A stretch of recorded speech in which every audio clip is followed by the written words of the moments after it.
Hello. What's up? I got some big news.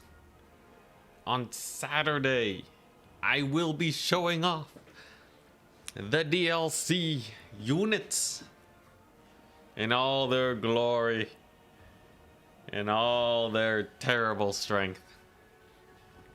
Coming this Saturday. Oh boy, that's in 3 days. Very exciting. So look forward to that. But in the meantime, we got some oldies to enjoy. Some Black Orcs. Black Orcs spamming it up.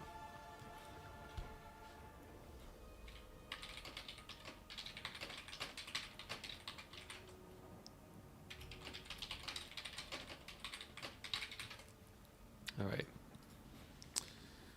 So soon, I know. Yo, it's gonna be hype. Dreadmaw's basically a better toad dragon. How so?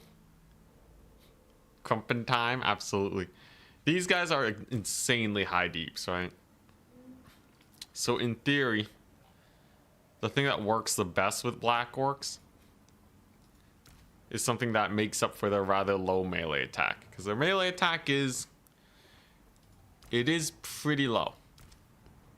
I can forsake their melee defense in entirety.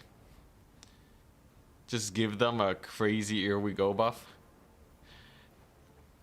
Honestly, not terrible. What's the other option?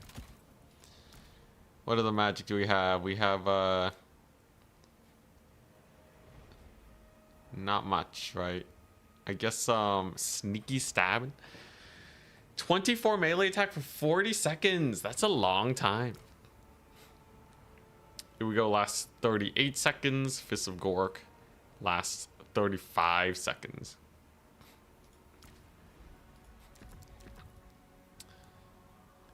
I do have Sneaky Stealin', which reduces... I guess, yeah, it reduces the time it takes to get magic for the enemy. If I just take Sneaky Stab and I need 2 of these guys to actually spend all my magic. I feel like Here We Go makes sense. We can just chuck it out. Fists of Gork is... yeah, I could do like a Fist of Gork and Here We Go, but then that's gonna cost me like 350 gold. That's a lot. It's a lot of monies. Yeah, we're seriously considering buff spells. What happened? What happened, man? I don't know. You enjoy saying the word Blorc? It's pretty great. Alright.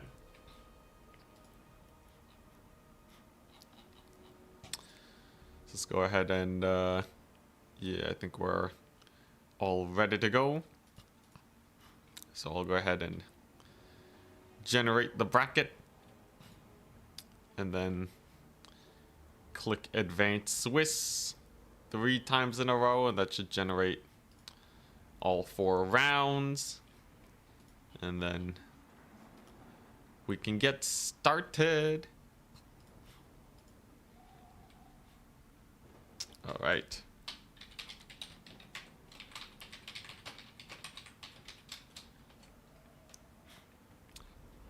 Alrighty.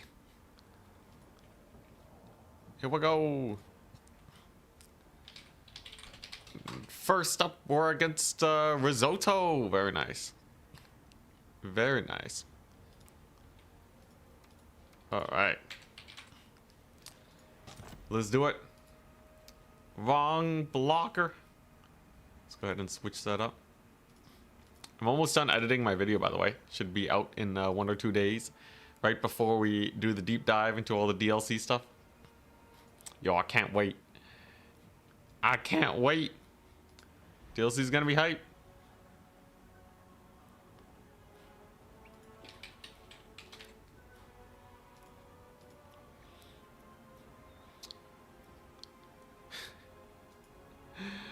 Don't forget all the donation builds. Oh yeah, we can start doing that again. We can start doing donation shenanigans again. Maybe starting tomorrow. We'll see. It's been a while. Been a while since we memed it up. There's another tournament on the horizon soon, though. What's the map? Arena, Skull and Deer's Cave, Bray Valley. All right. Let's see here. I'll ban Arena. I'll ban Arena. Why not? Can you ask for a beginner build? Kind of overwhelmed to start playing multiplayer? Sure. Give me a faction. Give me a faction. Though, here's the basic layout for any build.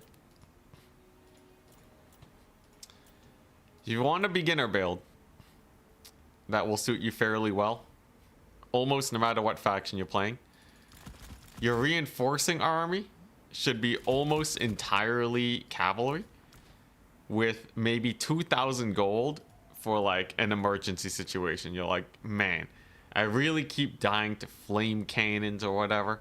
I need some counter artillery, right? Or like, man, I really need something that can deal with flying units.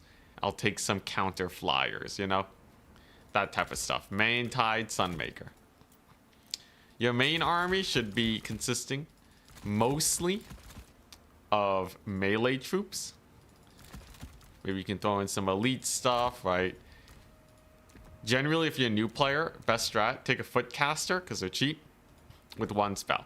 And just spam that spell. Pick whatever your favorite spell is, just spam it.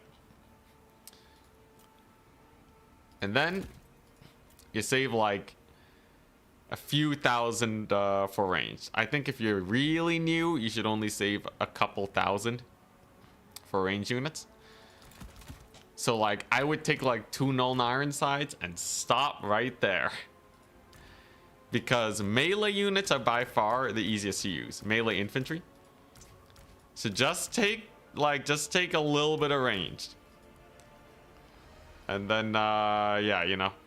Maybe you can take an artillery piece if you want to force people. But yeah. That's mostly it.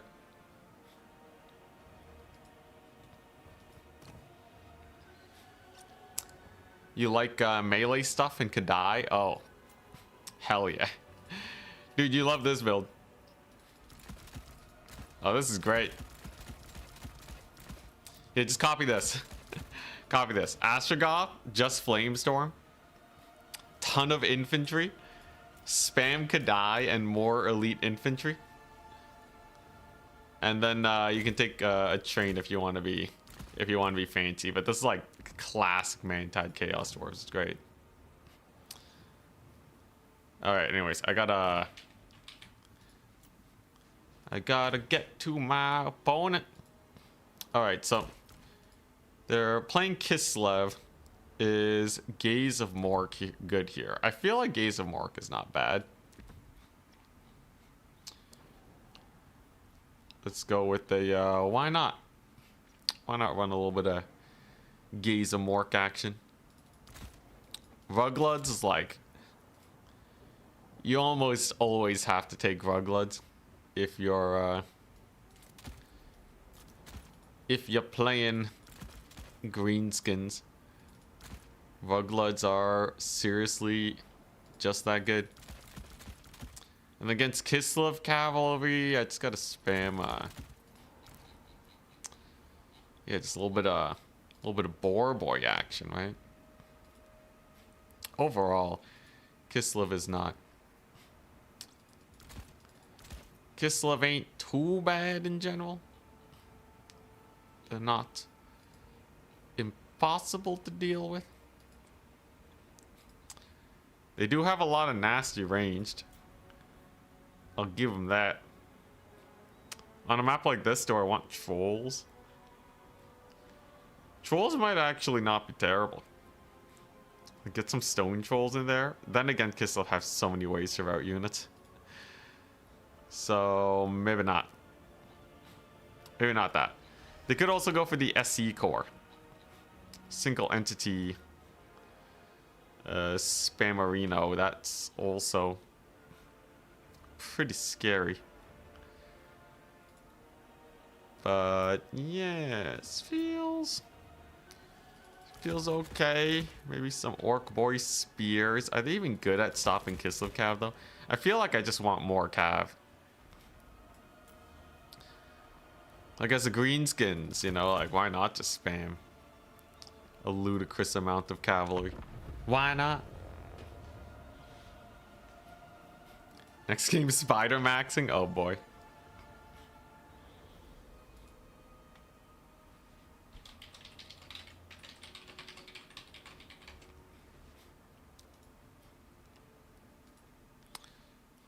All right, here we go.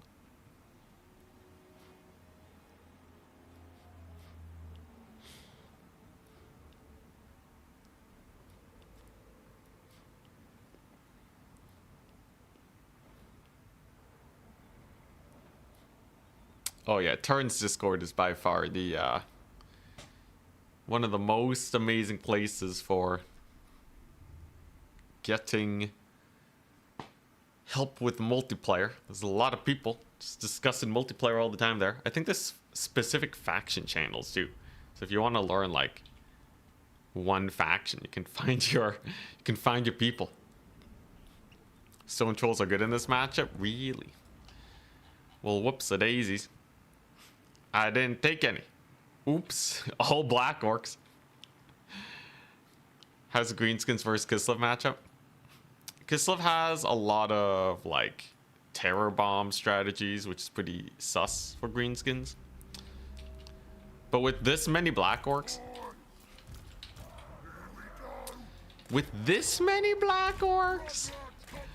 do I really have to worry? This is pretty yeah, this is pretty chonky. Great thing about black orcs, they have ITP. So they're not going to be routing super easy. Got my lord here. He has Gaze of Mork. We can overcast it.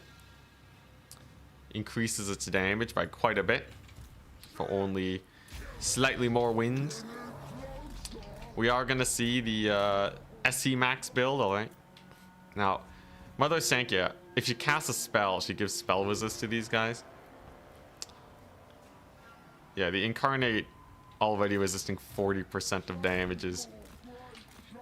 Pretty sus. So, how do we want to handle this? I think one skirmisher is a good call. I don't know if Gaze of Mork is actually... Will it actually kill them? This guy has 35% missile resist. If I can kill the Patriarch, that actually puts the build in an awkward position, but will the Frostworm protect him? The answer is no. Gaze of Mork. Not that much damage at the end of the day. Tiny bit unfortunate. And here they go. There's some Cav too that I gotta worry about. I think first and foremost, I'm gonna try and kill that Patriarch before anything else, because he's just a natural healer. Is that a rampage ability? That is a rampage ability. Well, that's terrifying. I didn't catch that one. It's gonna only last a few more seconds though. We'll see if my lord gets murdered. He's trying to draw my lord away, but he's actually not gonna land, so it's actually totally fine for me. What are you doing? The rampage ran out, yet he landed. Why would you land still, bro? You were in the clear.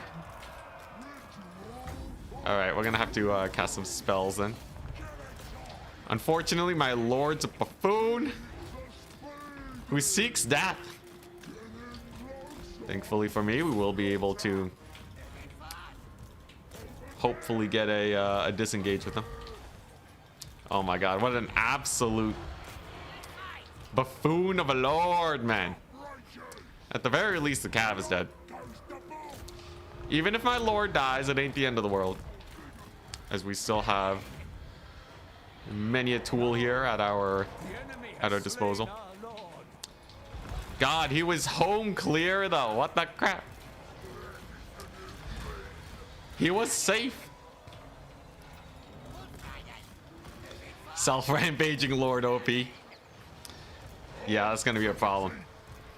A lot of my guys are gonna rout, but at the very least,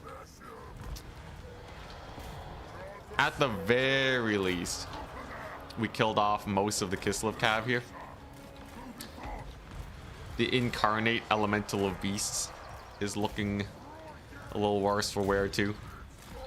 And we can get our lord back. Like he will be back shortly. With the number of black orcs I have here, by the way, we should be able to just bog everything down. He's gonna rampage my skirmisher though, but see, Mother of Sankhya is taking a lot of damage.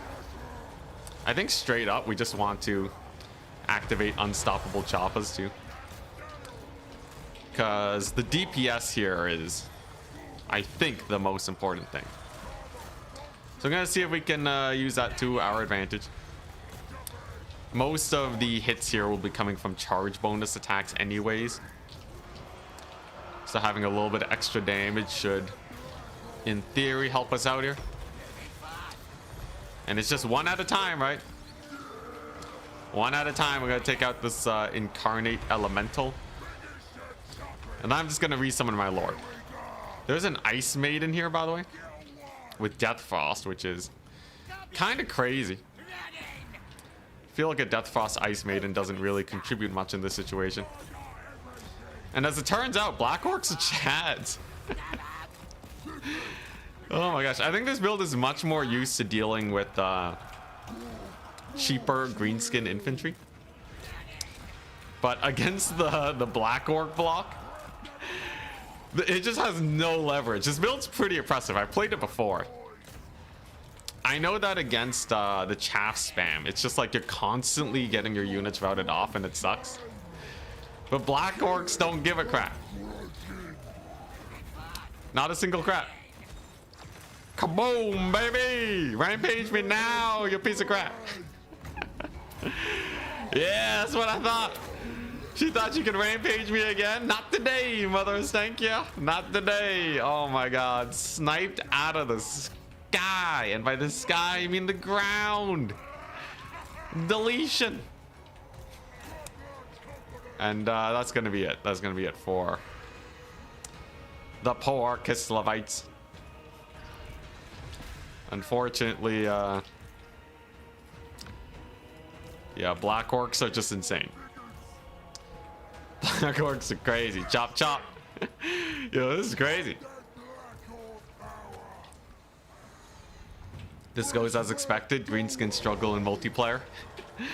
I wouldn't call the latter half of this battle a struggle. Apparently, we did so well that I could just throw my lord away and it literally didn't matter. Who cares if you throw your lord? Man, that's how you know that you got a solid counter build cooking. Mother of Stankia. The lord, not the hat. How many matches should we expect today? 6 to 7 matches. 6 to 7 is what we're looking at.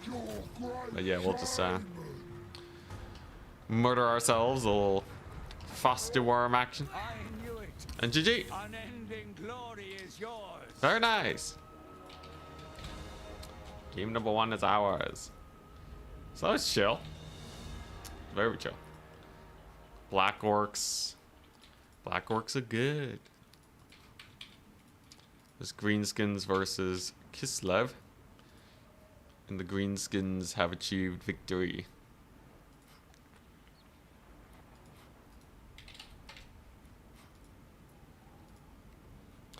Finally some crumping. Yeah, it's been a while.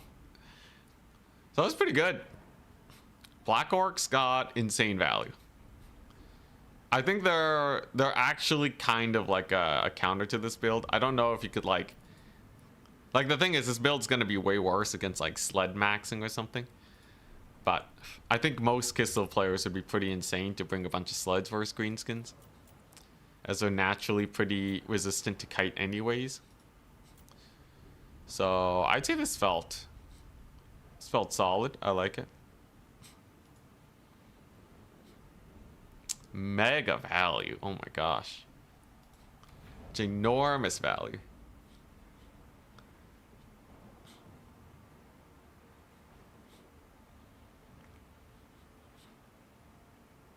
Loaded this up to see an End Classic. The Cav unit hit the Blorcs and lost a quarter of their HP. Yeah, it's the mass. These guys have 190 mass. So Cav charges are super weak against them. Compared to like normal orc boys. It's like hitting a brick wall. Almost like hitting a unit of dwarf miners. Dwarf miners have 150 mass. Okay, it's like hitting a unit of longbeards. Yeah, it's almost like trying to charge a unit of longbeards. Almost. The Ent way of playing. Throw the Lord and then win. That was a fast game one. So I guess we're waiting for Arno now.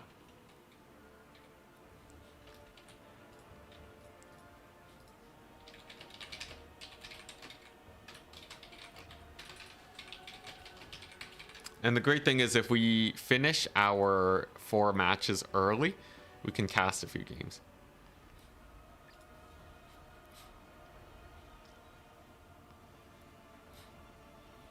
How do Blorcs compare to other great weapon infantry? Let's see. So Black Orcs, when compared to Longbeards, they are faster. Longbeards are only 26 speed. They have ludicrously more HP. And their weapon strength is also significantly higher. Along with 36 charge bonus, which is a lot. That's like light cav levels of charge bonus. Black Orcs are more comparable to Giant Slayers. Imagine armored Giant Slayers without the bonus versus large.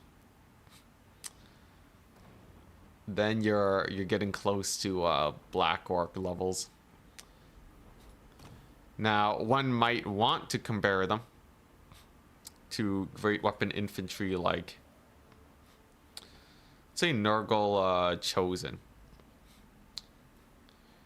So Black Orcs will have less melee defense than Nurgle's Chosen, but the DPS is actually quite similar. The HP is quite similar, and you're talking 350 gold cheaper. That's a whole extra bloated corpse.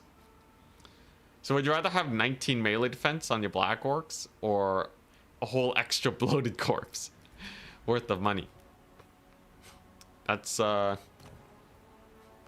pretty good. Mass wise, Nurgle Chosen have 160 mass. Black Orcs have 190. So they are more resistant to large entities than Nurgle's Chosen, which is actually quite impactful. Or not impactful. Jeez. Not the puns today. But no, seriously. Impact hits are super important. So you could cycle charge Chosen with cavalry much easier than you can cycle charge Black Orcs. They won't get knocked over. They're great. Let's compare them to Sword Masters of Hoeth. Yeah, it seems like the Deeps is going to be slightly lower, especially because they don't have the melee attack, but you can kind of fix that with a few buffs to a few melee attack buffs and the Wa and all that. Compare them to Marauder Champion Great Weapons. More HP, more mass.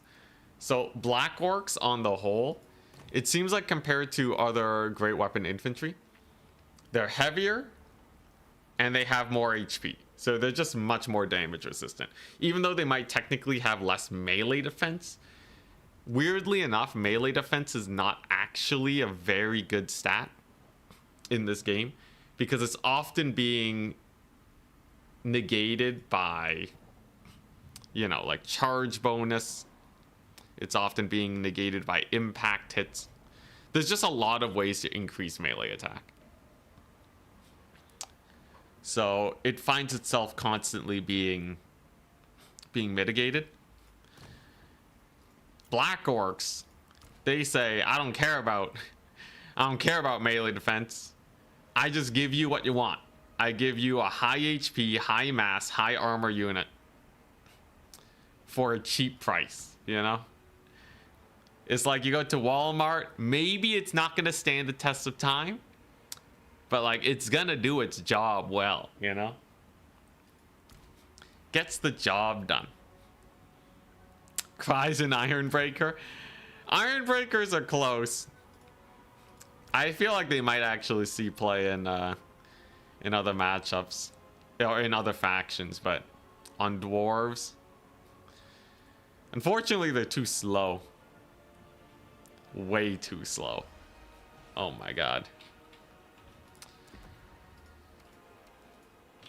All right.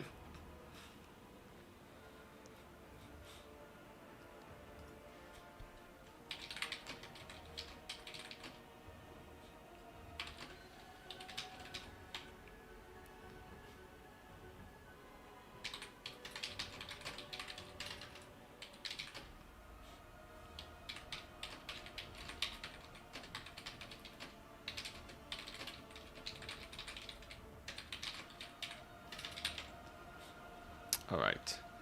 Looks like Charix wants to play today. Nice.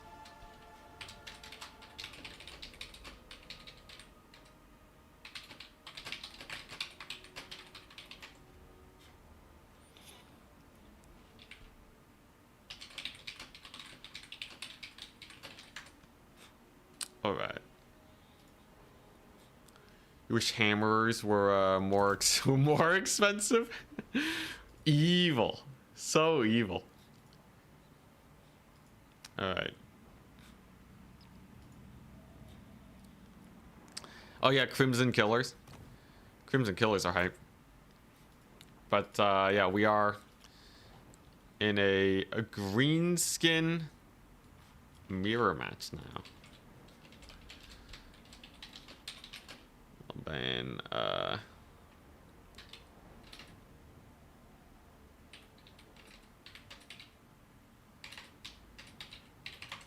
ban Oasis.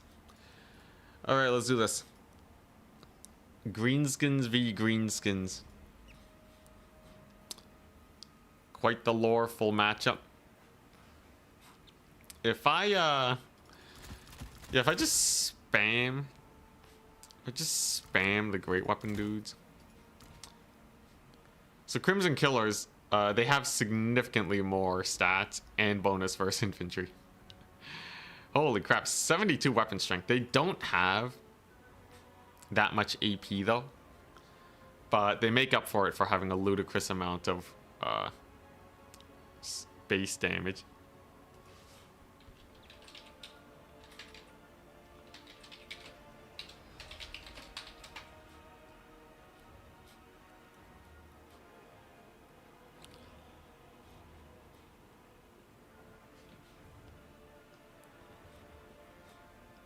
Okay, and he wants to play on floodplain. All right, let's see if we can cook with this. A whole stream just for the meaty dangler. How kind. All right, Greenskins versus Greenskins mirror match. Is he just gonna spam the archers? Is he just gonna spam archers and then that's it? It would just get shot to death into oblivion. Okay, here's the thing though. Greenskin archers have 6 AP damage, 14 base missile damage. That's actually not a lot of AP. Even if you look at Rugloods, they don't have that much armor piercing damage. So in theory, if you go an insanely armored heavy greenskin core and you don't die to pump wagons, I think pump wagons are probably the... Yeah, they're probably the scariest thing that we could run into here. They're typically the greenskin answer.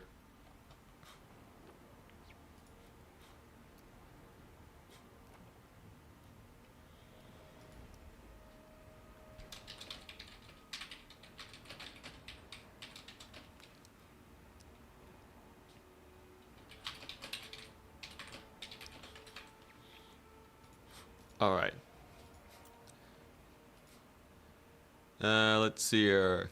Yeah, they usually use pump wagons to deal with that. Yeah, like squigs are okay. They do die really fast, so like their stats are not amazing.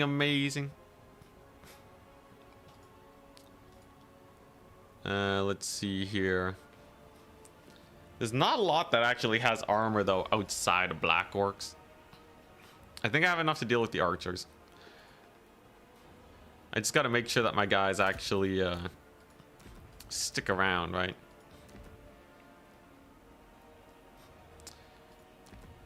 I wonder what magic we're gonna see my opponent go for too, as there are many options. Do I need ruglets? Do I really need ruglets? I feel like they're not even gonna be that good in this situation. What if I go for... What if instead I do this? Okay, yeah, we're getting into wacko build territory, guys. Wish me luck. The memery is rather strong with this one. I don't think I have to worry about his trolls, right? Trolls can't be that bad. Man, Greenskin roster is huge, ain't it? What an absolutely massive roster. But alright, this should be oh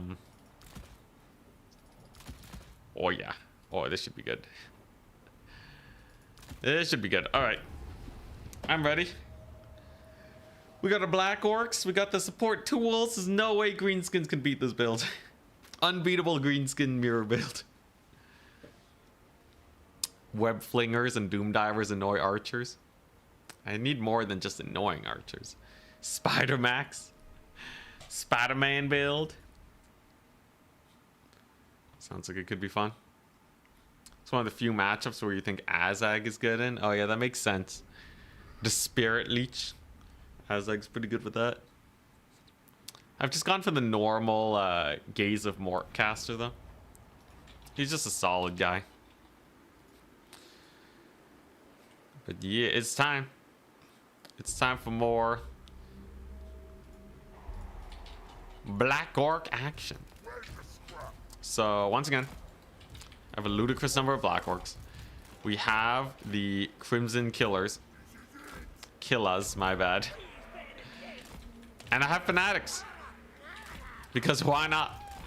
Why not have a few Fanatics for the lulz? I'm sure they'll do great. Ready, good luck, have fun. These guys will be good at clearing out his front line super fast. In theory, my build is so elite that I should be able to beat anything he throws at me. Except for the pump wagons.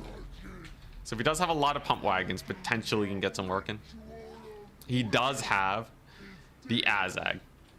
He has 7,000 HP to my lord's mere 6,600. So that'll be rather interesting, won't it? And then he's actually gonna overcast a Spirit Leech, which, while it does let him get a Spirit Leech early, it did reduce Azag's HP by like 400. I don't know how worth it that actually is in the end. He's gonna have some skirmishers here. Not a big deal. Are these trees high enough? I think if we just get a Gaze of Mork, I'm gonna overcast too. Gaze of Mork hurts. Azag and my lord are both bleeding.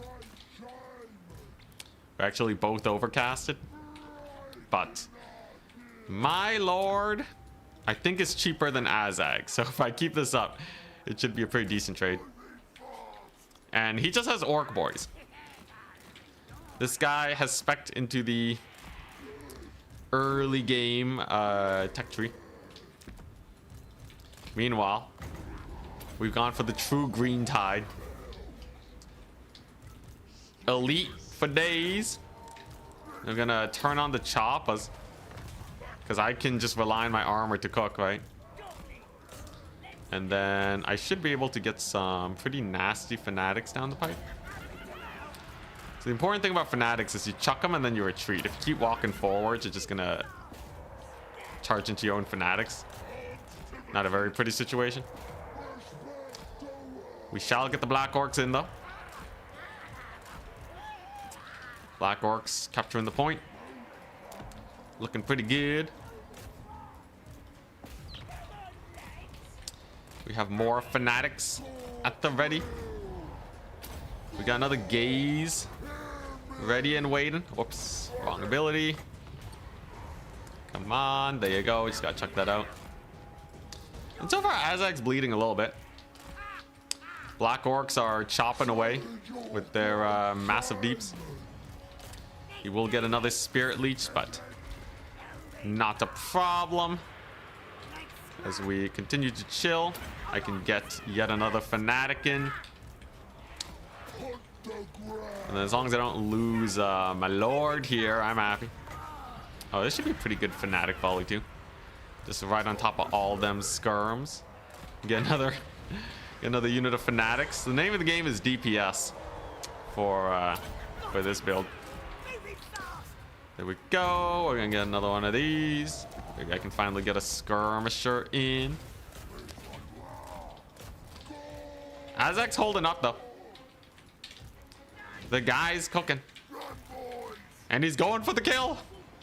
Here's the thing though, I have dominated the front line. My Black Orcs refuse to die. And they are about to start chopping. With a massive increase to their melee attack, they can actually land their hits a lot more consistently than usual. We still have a rather ludicrous number of Fanatics to constantly chuck out into his lines. Let's just yeah, chuck one over there.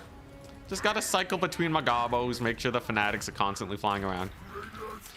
And as you can see, melee defense does not matter for these Black Orcs. They are just refusing to die. They're made out of armor, and yeah, they just won't go down, will they? There's a couple squigs here, who cares? I sure don't. It's gonna be a Spirit Leech on my Lord, but the trading's fine enough. We got Azag low enough where even if my Lord does die here, I think it is a fairly okay situation. He's gonna land a hit. No, he whiffs. Black Orc DPS helping to rout off the Swamp Things. Do I have more Fanatics? I do. What are these guys?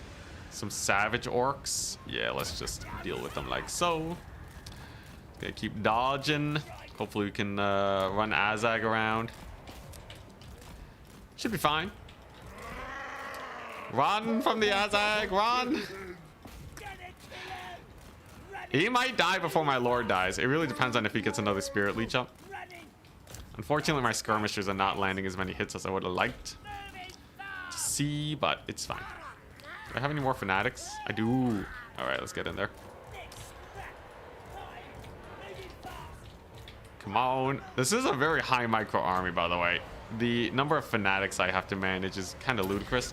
It's also really hard to actually chuck out all the time, but At the end of the day, my infantry line is just way stronger than his. My black orcs have been cooking. Not a fear in the world. My lord does get routed off. Can we get vengeance for him, though? My skirms are doing pretty good. Azag's bleeding. His missile resist, though, is cooking hard. This guy doesn't have missile resist. He only has the physical. He's gonna rally, though? No, he's not gonna rally. -3 leadership. A little too much for that guy. But at the very least, Azag will go down. We did get our other fanatic volley. A couple of my black orcs are routing, though. Very unfortunate. Will Azag rout, though? What a Chad. 44 HP in the dream. Azag holds. Black orcs are routing. Opponent could actually start coming back here slightly if we're not careful. The thing is, though, at the end of the day, Azag's probably just gonna get routed off the battlefield. And then he'll be in a very similar situation to me. All I need is a unit to route nearby him.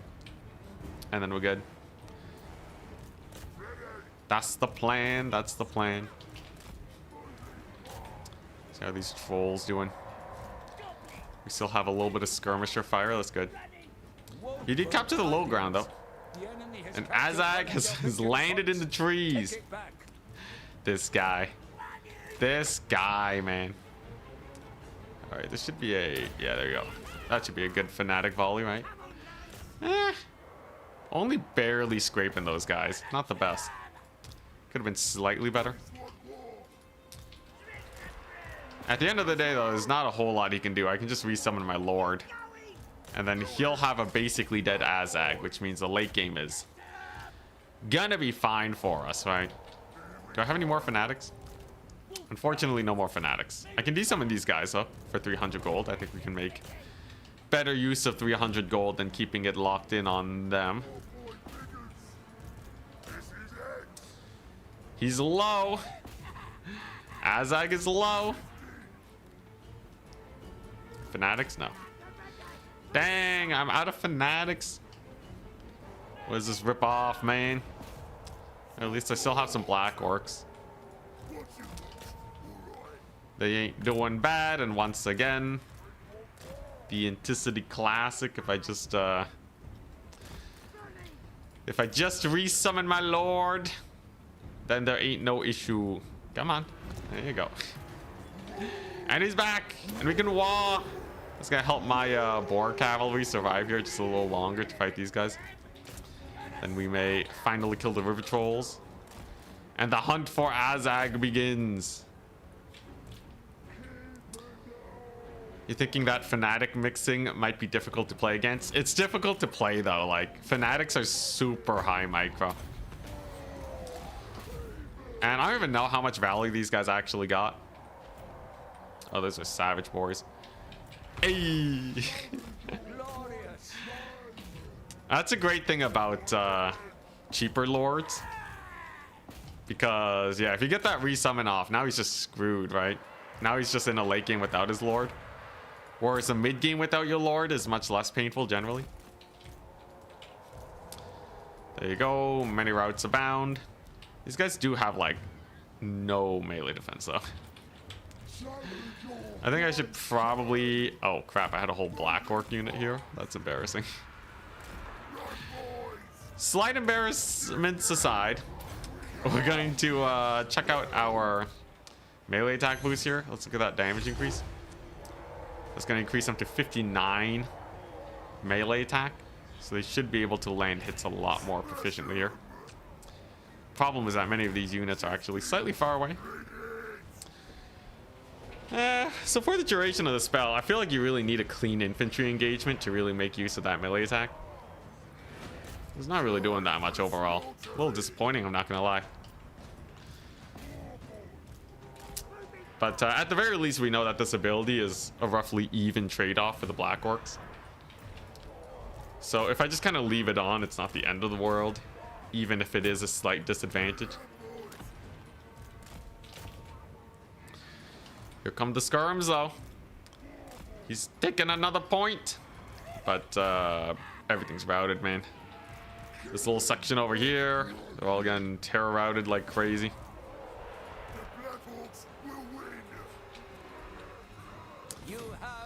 Yeah, the Black Orcs seem like a really good strat when you have a meta where it's kind of a an infantry man-tide kind of playstyle. Going for Black Orcs seems to just really throw people in for a loop. I think we're barely gonna lose this, but I'll be able to recapture it fairly soon. Yeah, fairly losing it, but this is a situation where the melee attack boost will certainly help us out a lot. Then we get our Lord in here, get the recaps, and then I have another Fanatic that can cook. My opponent sees the writing on the wall and taps out. Very nice. Let's check the damage on his archers. I feel like his archers didn't do super well, right?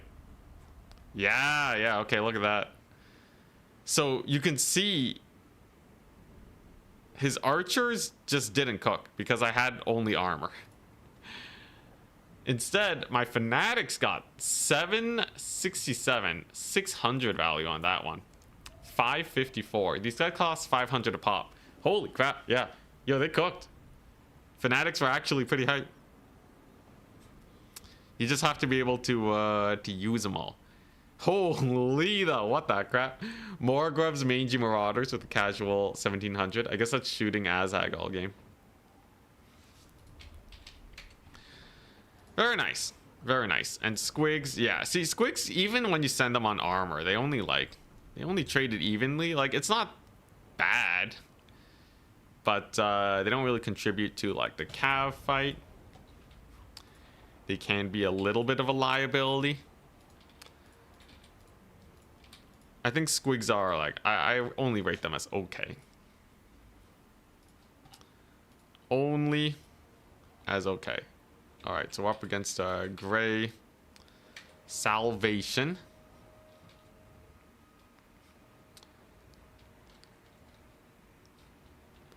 Alright, so yeah.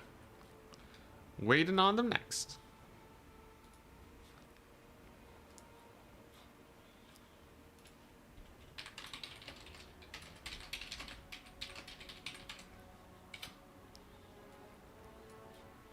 Just some adminning, I guess, into Storm.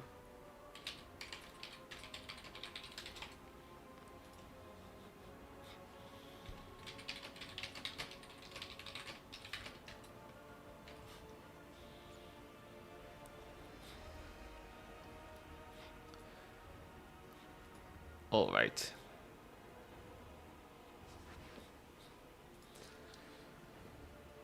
Also, yo, you guys see the blog?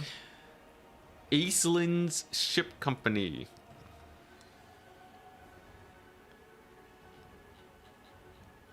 What is this?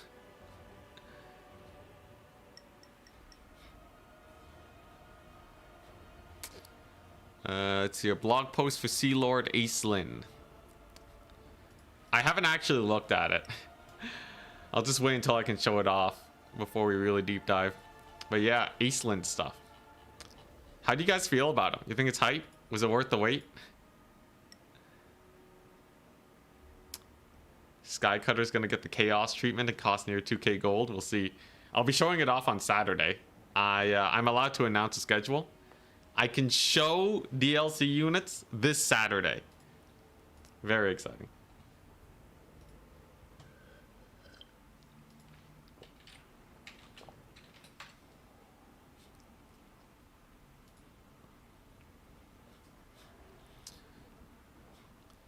Let's see here. Whoops.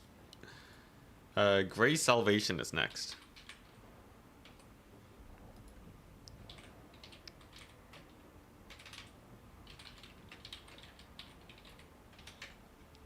I'll get some water. But yeah, it should be fun. I can't wait. I hope they fixed everything. Surely they did.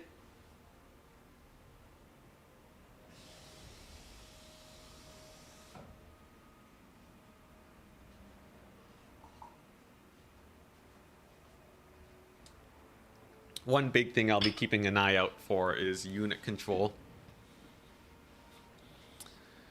Seeing if, you know, range units respond better, all that business. Yeah, we'll be checking out prices and stuff for units. High Elf Kite. Yo, High Elf Kite's gonna be crazy. You're fairly hyped for it, though you've only gone into the game over the last year. Yeah, we'll see.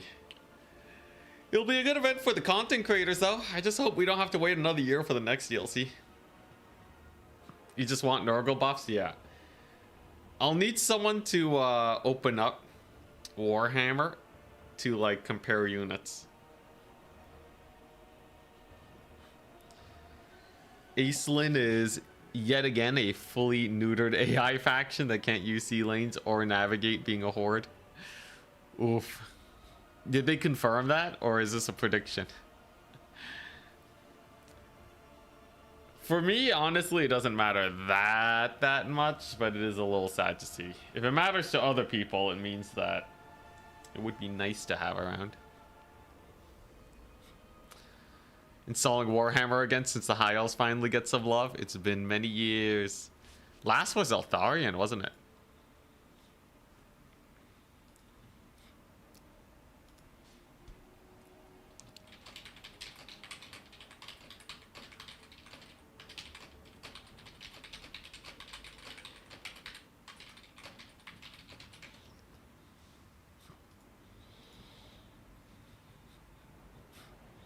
Murworm is going to be another new unit, making Dreadsaurians look trash. Wait, Dreadsaurians are actually not bad, though. The Shredder of Lustra is like one of the only big SCs that see play in multiplayer.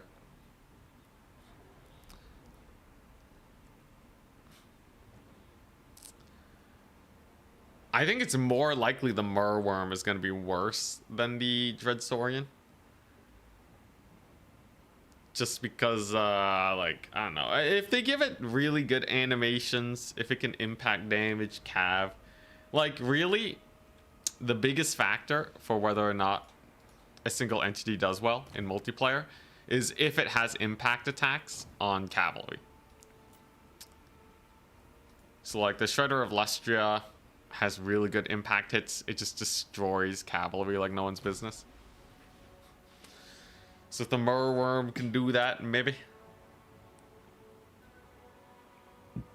I think Toad Dragon would actually be good if it was on other rosters.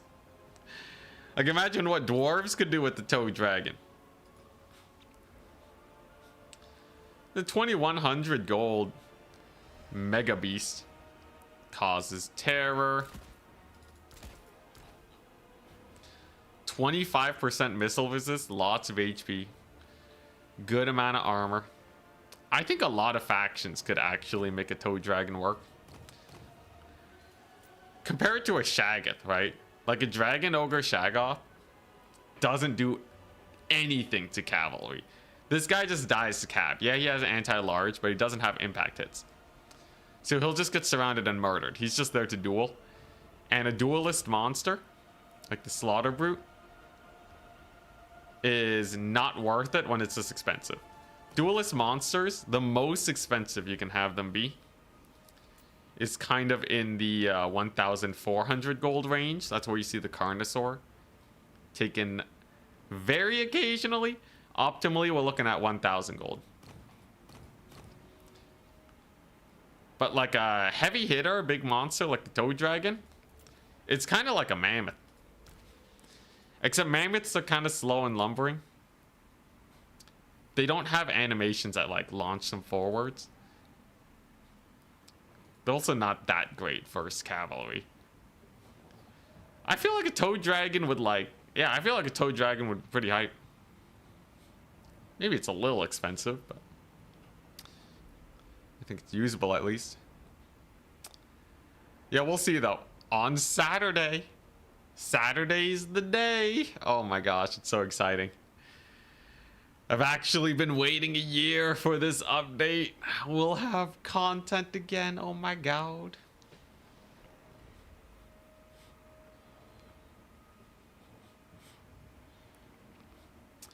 "100 speed Dreadsaurian."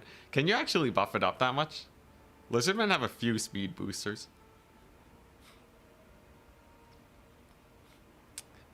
Aquatic. Oh yeah. We're gonna get so many aquatic units. Hell yeah.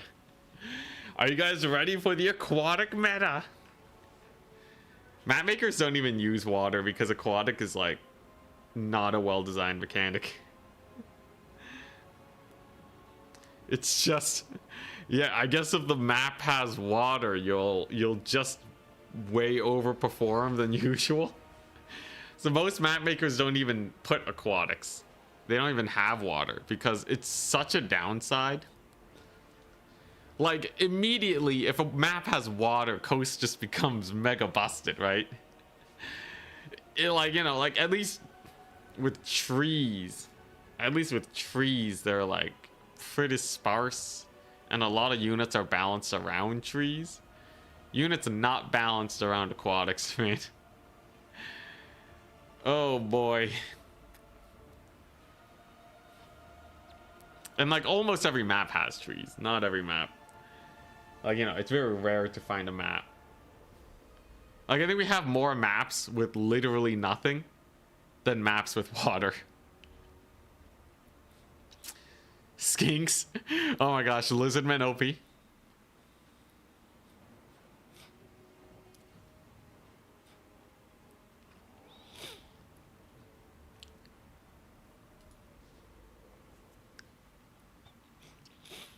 Oh yeah, Chizik, we wanted to, you wanted to show me something, right?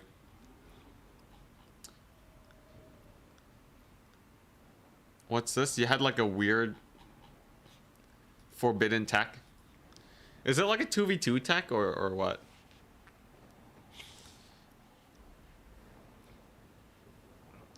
You mentioned a bloated corpse, which makes me feel like this is the, what is this, like the unkillable bloated corpse with Altarian or something?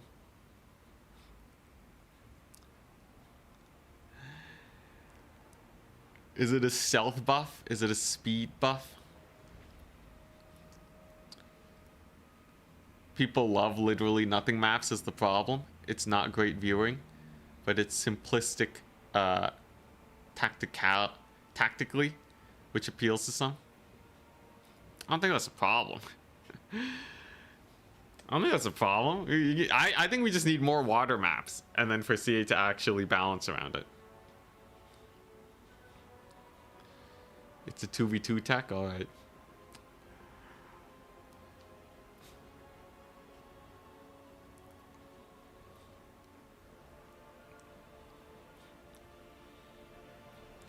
Even when there is water, they don't activate the aquatic effect. Yeah. Isn't on that big map with corn where there's blood everywhere, it technically doesn't count as water or something? Just give us a map with nothing but trees. Yes, I want an all tree map, and I would like to order one all water map just to see what the balance looks like. I think an all trees map becomes way too melee skewed, right? And obviously, well, you know, I don't even know if it's good for wood elves because I think projectiles will get blocked.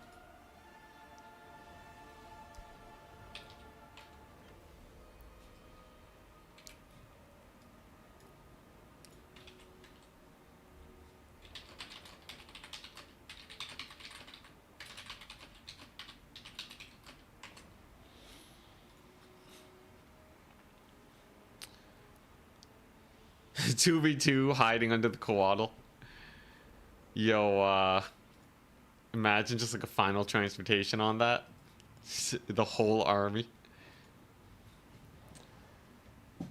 Does it even do that much though? Because you can kind of just walk a little close with your cavalry and then it's fine.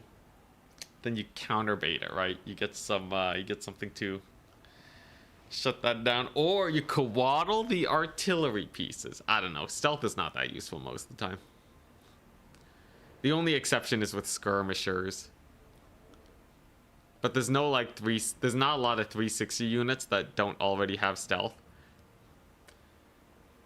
You know what would be funny though? Jazales. There you go. That's Jazales are a unit that would disproportionately benefit from a coatl hanging above them.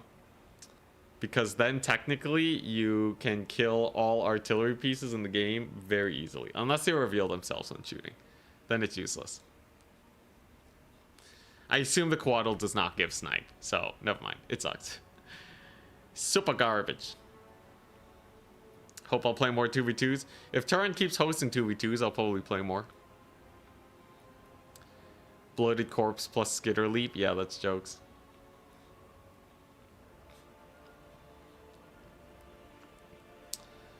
Jatorian Speed Tech is a Slann with Barona's Time Warp and Net, and a Skig Priest with Pants Impenetrable Pelt. And then a Quaddle for Stealth. Okay. So you have a Stealth, super fast Shredder of Lustria, or Dreadsorian. And then when it goes into melee, it becomes a normal Shredder of Lustria or Dreadsorian. Hawkland Long Rifles have snipe by default. Isn't that just the ROR?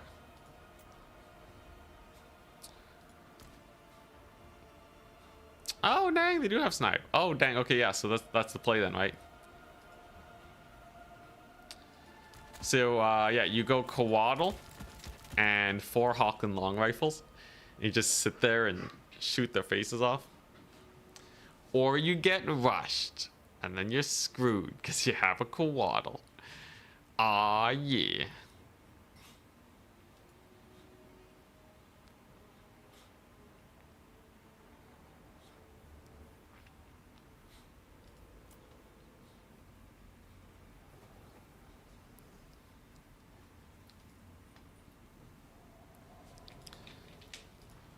Or apparently Trizik wants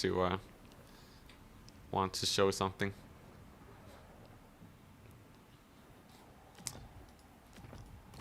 Oh, I see. Oh, is this the I know if you make the bloated corpse invulnerable, it has 2 triggers of its explosion. I think that's what Trizik wants to show off. Because, yeah, it has 1 if it gets low on HP, and 1 if it gets in melee. So you can make the bloated corpse indestructible. This was possible back in Warhammer 2 with Eltharion, but it might be more it might be more funny if you do it with Khorne. I think that's what he wants us to do. Yeah. You already know this, man. I already know this. You were in his reveal. I thought it was gonna be like new tech though. I'm not gonna lie, it's mostly because I already covered this before that I'm less excited. I'm sorry though, Trizik. I'm sorry. All right. We'll bury the lead. Bury the lead. Yeah, Wild Abandon. The funny thing though, the bloated corpse, he has 75 melee attack and 450 weapon strength. So technically, he's actually a pretty he's a pretty sick Chad. Oh my god, he's gonna blow up. Oh, he wasted it. All right, at least he got that attack in. And then he has 18 seconds of Wild Abandon. Beat him up! Beat him up! Yeah! Yeah, look at that melee attack. 111 melee attack. Yo, let's go. Let's go. I think he doesn't explode though when he dies now, right? Yeah, he just he just phases out of existence. He doesn't even get another explosion. Yeah. I remember trying this out with Eltharion. It's not that it's not as exciting as I wish it would be. There's more. What's the more? What's the more? He just, yeah, I don't know. The 2 explosions is funny though, like the whole double explosion thing. That is pretty funny. I do like that. But yeah. The health bugs out and the wounds don't apply, so he hits 450. Oh, but it did apply that time. Yeah, I don't know. I don't think it's that crazy. I think like see, you know what a real 2v2 tech is, right? See, Trizik, if you... what you should do is... okay, so you play High Elves, right? Okay, what if you play High Elves, and then Trizik, if you take a Sunmaker... What if you take a Sunmaker, and then you can run Eltharion with Hand of Glory? What does that look like? You want to try that out? How quickly can you mag dump a Sunmaker? I do feel bad for kind of... I feel bad for not hyping up the bloat, though. I should have hyped up the bloat more, I'm sorry, but... I feel like this could be... I feel like this could be funny.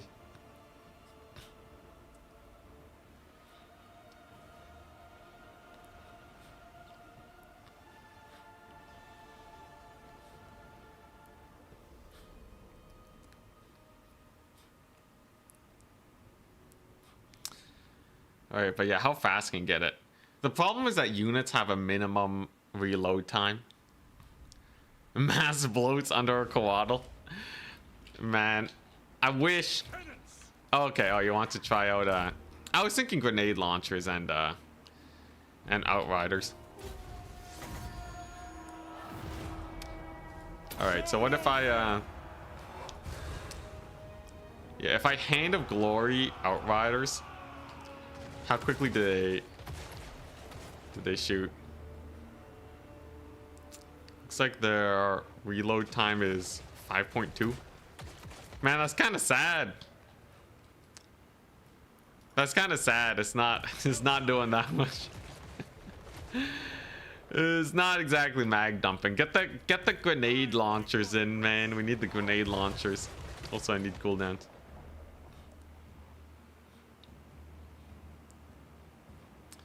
Max chevrons as well. All right, give me a second. I need 15 seconds.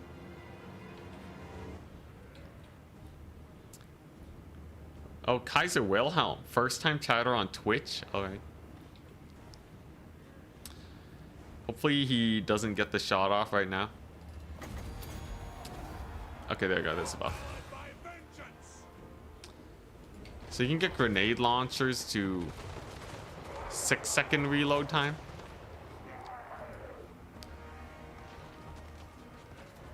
It's faster.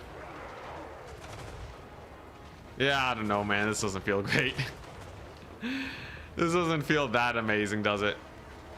Honestly, I feel like the best strat is to just go away watchers, man. Yeah, just go away watchers. All right, anyways, I'm done tussing for now. We're gonna keep waiting for our opponent.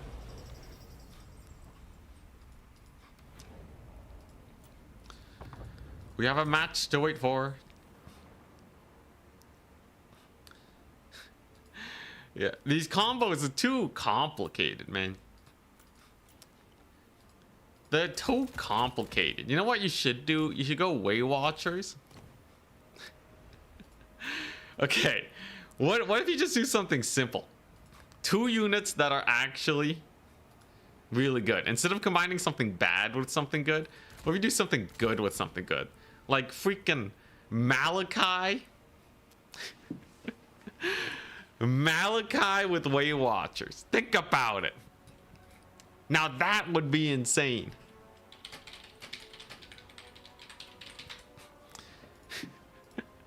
You can give Way Watchers 10% more range. You know how gross that is? You know how illegal that is?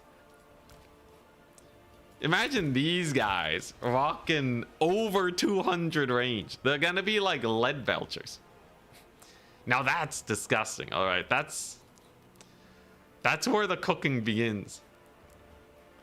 Unfortunately, you can't defend them against a cav rush as much, and they're almost always running, so like keeping up with Malachi is kind of awkward.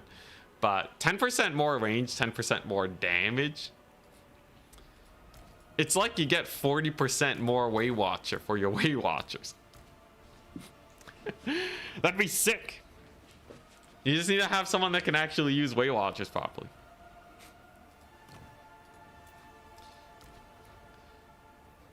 But yeah, the real strat though is to combine something good with something good. You can't just grab something bad. So you need to like, yeah. You need to really double down on the insanity here.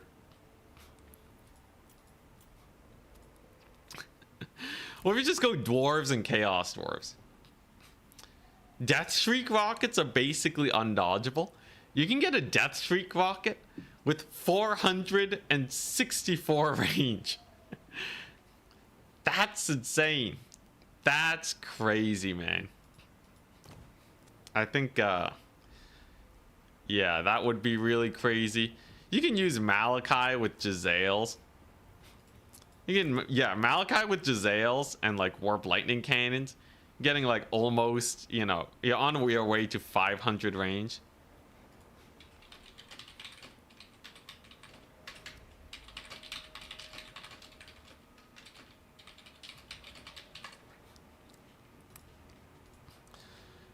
Yeah, something, I feel like something with Way Watchers is like probably the best strat. Surely Cathay has something crazy, right? Graveguard with Alberic's anti-large. I feel like that's almost there. Something with Alberic's anti-large has to be crazy, right?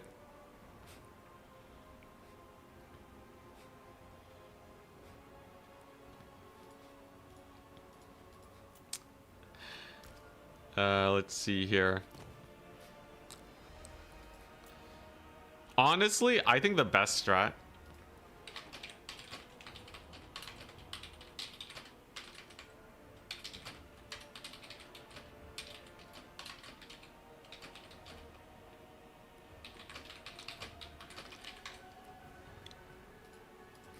you just spam zombies. That's kind of boring though. Cathay gunline with Malachi. Like honestly, Malachi opens up a lot. Malachi's insane.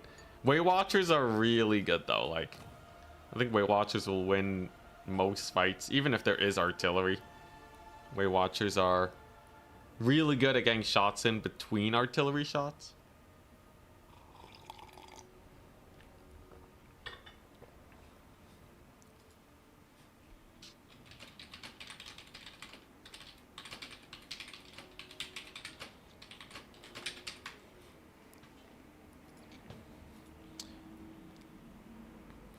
Yeah, I'm playing Grey Salvation. I messaged them.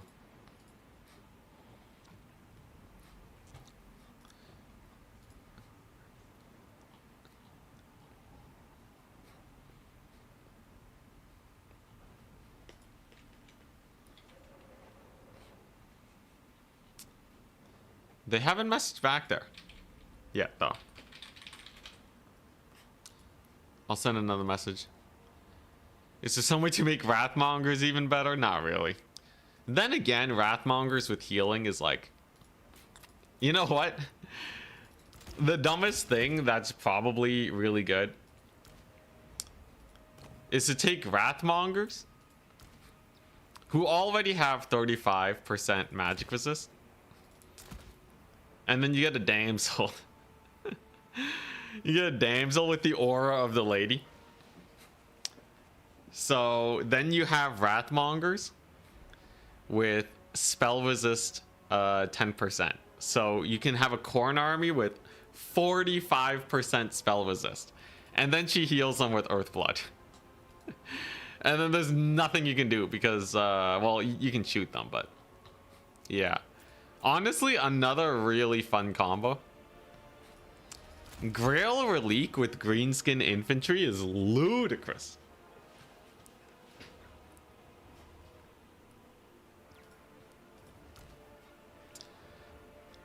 Yeah, Icon of Devotion on Greenskins. So you have a unit that's already really good, right? If Icon of Devotion makes Battonian Infantry really strong, what do you think a Grail Relique's gonna do to Orc Boys, man? Yeah, have ITP +8 leadership Orc Boys? Insane. That's crazy.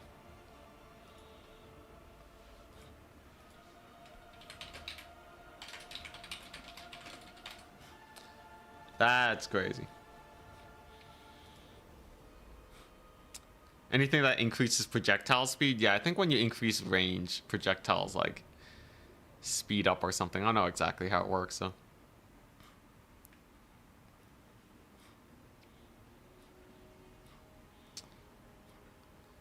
I feel like units shoot more horizontally. Like, they don't use arcs of fire. Like, Way Watchers shoot basically horizontally, and that helps them out a lot.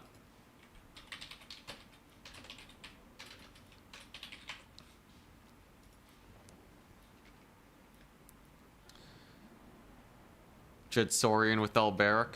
Was this a Turin 2v2 streamed? I might have missed that match.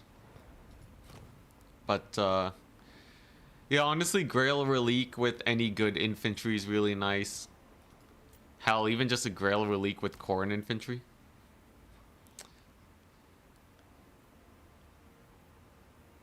Yeah. Though, they already have Frenzy.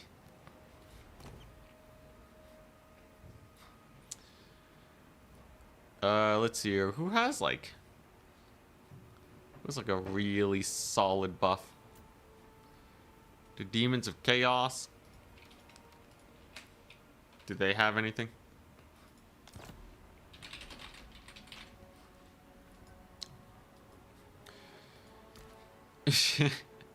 Okay. One fun thing is you could just spam Changebringers. It would lose to artillery builds, but against melee factions, you can use like Grand Cathay's barrier ability on Changebringers, so that they just don't die. You just Jade Shield on them. Buna won't be able to kill them. Oh, whoops. Accidentally left the lobby.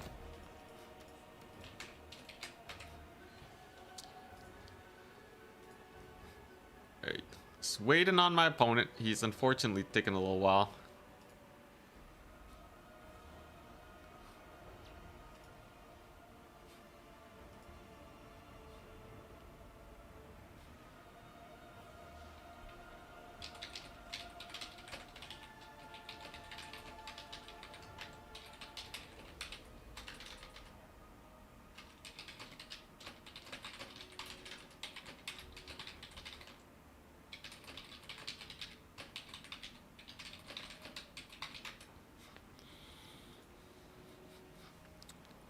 Festus in a box faction.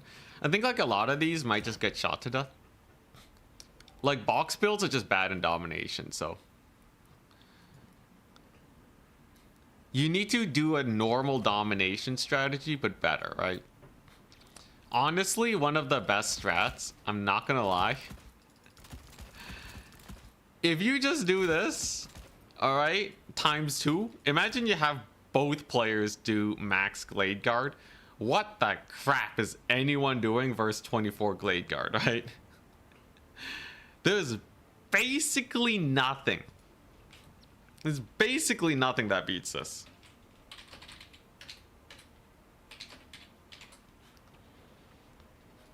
Honestly, this might even be the best strat. You literally just go a meta build ×2 and then you're done. Like, dogs? Hell no, there's no way dogs beat this, man. Yeah, you would need to spam like only dogs. There's no way. Like, this is disgusting. Hyper disgusting.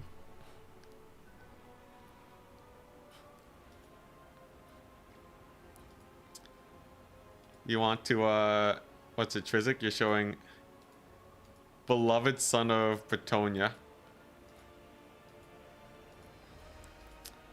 Oh, I see. So you take Lewin and then use Beloved Son to buff up everything. Gives ITP, +8 melee attack, charge bonus, and base weapon strength. And you can use that for ogres to give them ITP. That's pretty jokes.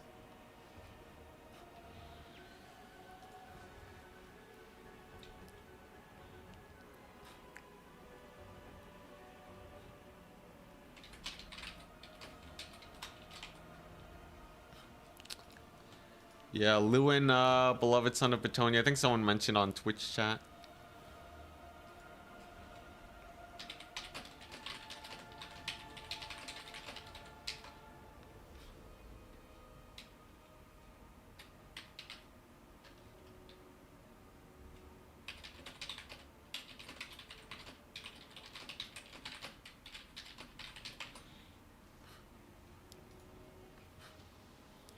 green terracotta sentinel. Is there any lore that really benefits from doubling up? Not entirely sure.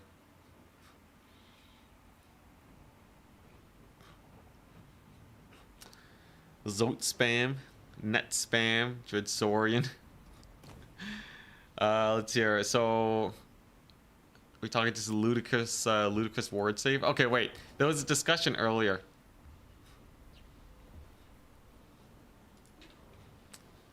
On this.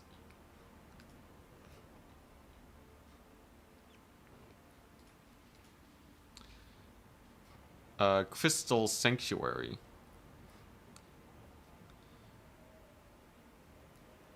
So yeah, is there something dumb you can do with Crystal Sanctuary? Let's see. There has to be something, right? There has to be something where Crystal Sanctuary becomes OP. I don't care if I got a Crystal Sanctuary, you know, like a War Shrine or something. But, surely there's something? Let's see here. Is there anything that you would just want to dive bomb ludicrously?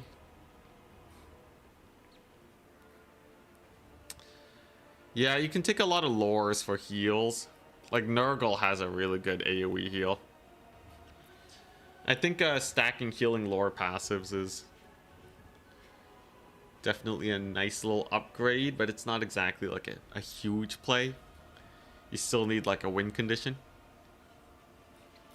Kislev Crystal Sanctuary stream 1. Maybe.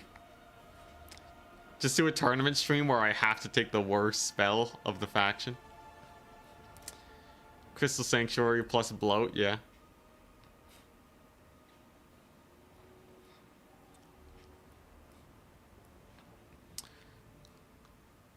Thunder Barge? Maybe? It's just gonna run out though, and then it's gonna get shot to death.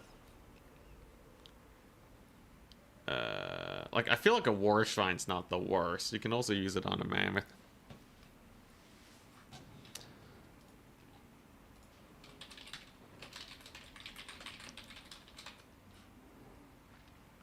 Alright, I think we finally have our opponent. Fortunately. It's taking a little bit of time, but we should be good. He's playing Dwarves. I'll ban, I'll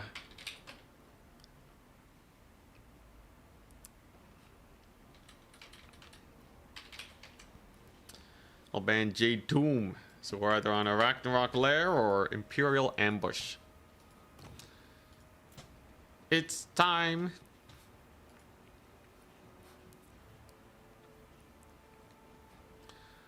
Thunder Barge or Slaanesh bubbles would be alright. Does the bubble even cover flying units?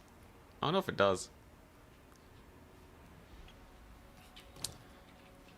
Alright, Ambush. We're playing on Imperial Ambush. So obviously we're going Black Orcs again. Lord-wise though, do I want a Wyvern Lord? Or do I want something else? Honestly, Wyvern Lord's not bad. I like that he's a source of terror and the like. Versus Dwarves, Crimson Killas should be pretty good as long as they don't get shot to bits. And then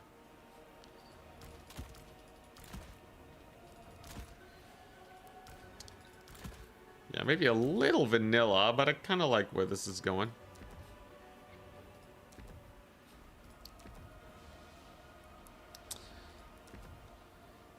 Yeah. Aw, yeah, alright.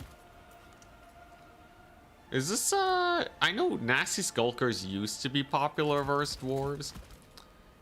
I guess maybe I'll try them out again. They do have, flying units, by the way. The Dwarves. So, given that I don't want to die to gyrocopter spam. What's the use? What do people usually go for to stop gyrocopters? I think a lot of people just use orc error boys, right? It's not a great solution, but it's kind of good enough while you go around and kill off the rest of the Dowie. I think we'll be fine. Honestly, at the end of the day, it's just dwarves. We should be fine, and the black orcs will cook. Rampage Lord is the only one that does anything. Does Gaze of Mork do anything to gyrocopters? Doom Diver? I've tried Doom Diver versus Flyers before. It's not great.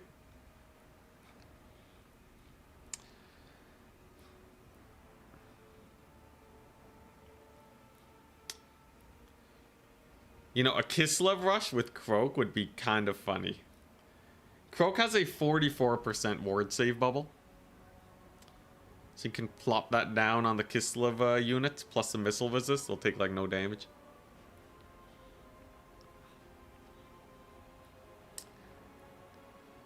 Gaze of Mork is alright, but not super great. Worrying, I say. Mildly worrying, but I think we'll be fine. Hey. Dwarves are pretty simple, right? You just walk forward and kill them. Make sure we capture the points nice and early, and then life is comfy.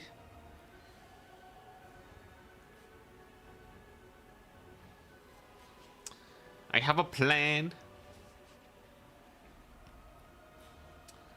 Just have to mega rush and kill everything before the copters can cook. I guess that makes sense. The Regiment of Renown Gyro Bomber, though, is such a menace. That one can... it has 3 shotgun bomb drops. It's terrifying.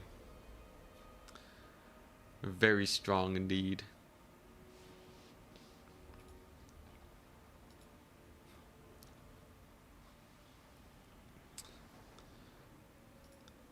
Let's check the signups. How are the brackets filling out so far? Seems like we already have 2 people that have made it to tiebreakers.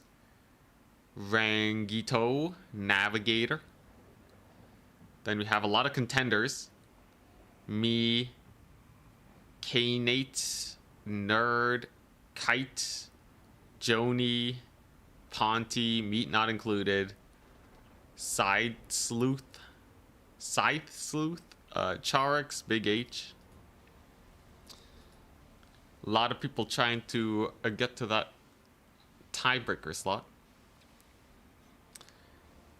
Charix did say that he wanted some vengeance against us for what went down in the grand finals. He's playing the Lizardmen today, which I think will be real fun. Lizardmen versus Greenskins. Playing Charix will be joy. Some good practice too. First things first, though, we gotta beat dwarves. Can it be done?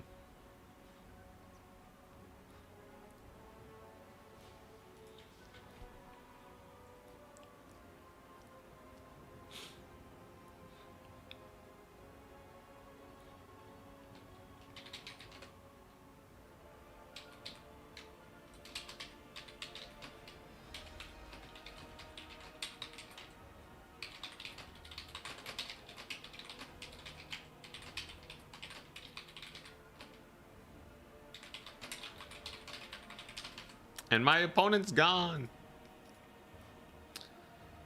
Ugh.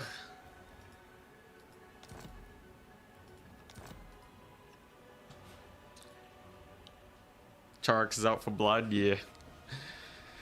Charix wants blood. Oh.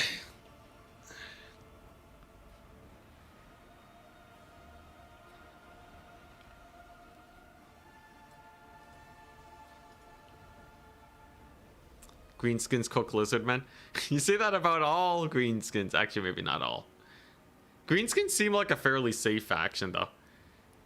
Though I feel like they have a few weaknesses.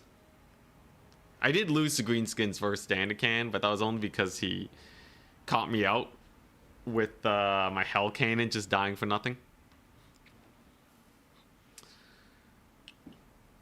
I'm pretty sure, I don't know.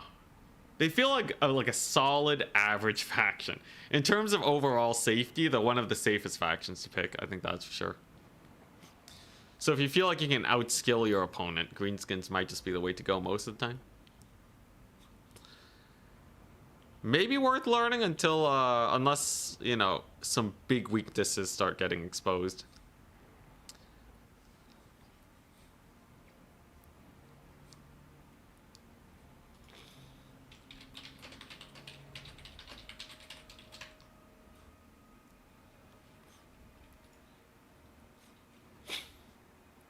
Should have had Crystal Sanctuary to save my Hell Cannon. Yo, I misplayed so hard too. I remanned the artillery piece and lost so much of my crew because of the blobbing. So many regrets. So many regrets. Don't get me wrong though, Dandakan earned his victory. Crazy Chad. Honestly, we almost pulled it back though, just with pure Hellstrider and Searing Doom shenanigans. I swear, Searing Doom and Hellstriders is all you need to and a couple Burning Heads, and then Greenskins are done for. Maybe I should have taken Sartorial instead. I wouldn't have Burning Head though. I need to have a Doom Diver. And also the Armored Warriors really didn't cook. Should have just gone for Forsaken, man. Should have just gone for Forsaken, but what can you do? Such is life. Okay, I don't know what happened to my...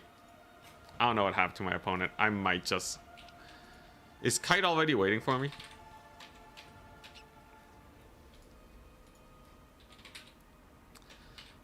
Okay, I'm going to... Yeah, I'm just gonna play them.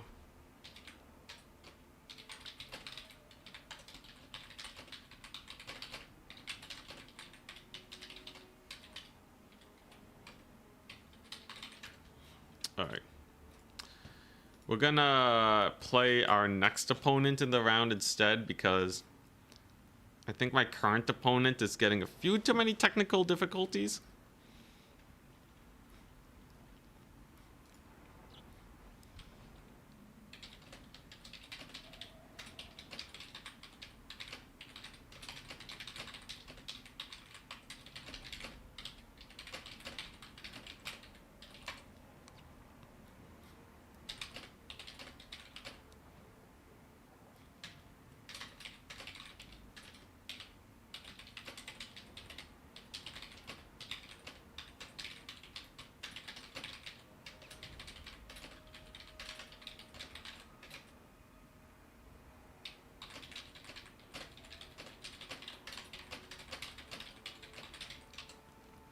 All right.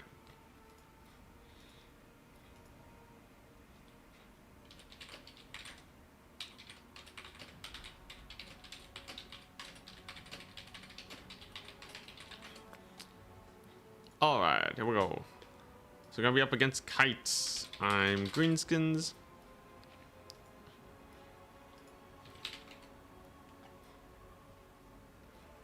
And there's Slaanesh.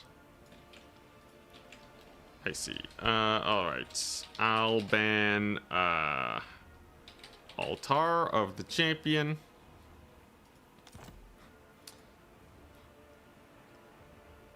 And then we should be good.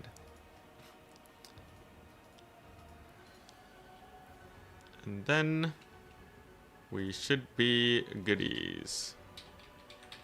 Now, generally this is not good for Slaanesh, by the way. But... Or it's not good for Greenskins. But in theory, Black Orcs are actually half decent here. So, Slaanesh... They really need units to route. Right? They really need units to route to kill them off. So what if I just bring units that don't route? Excuse me. Oof. Yeah, what if I just bring stuff that doesn't route?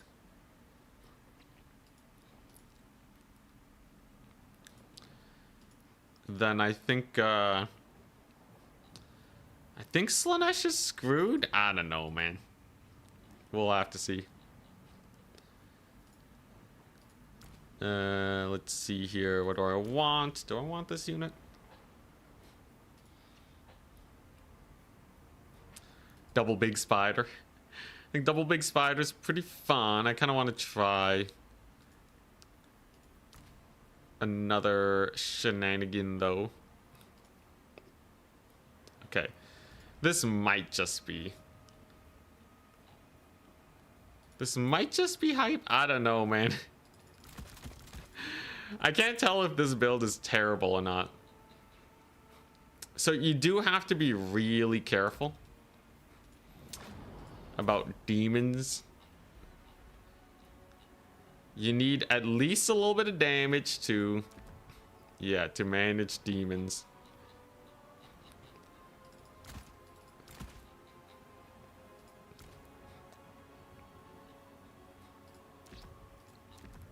Oh boy.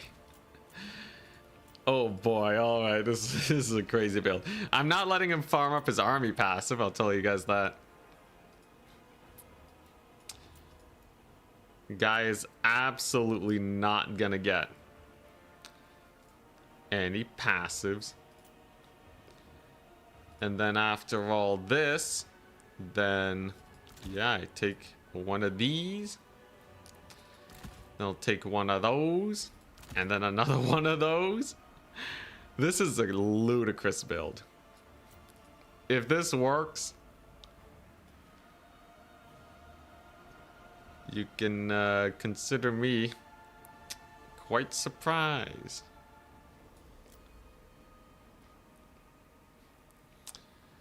And then what?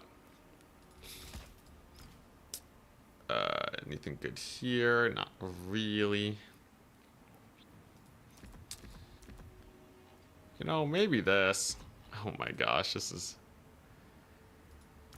is ludicrous. All right, jeez. If this, I don't know if this cooks. This could be a mega throw, but we'll see. We'll see.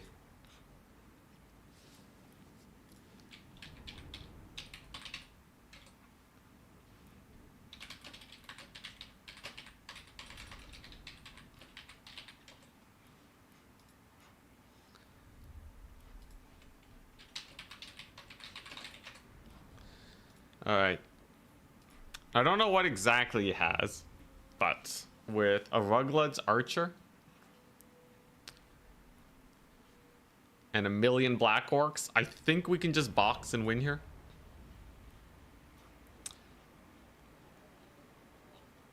That's gonna be my plan. I'm just gonna box around Black Orcs and then we're good.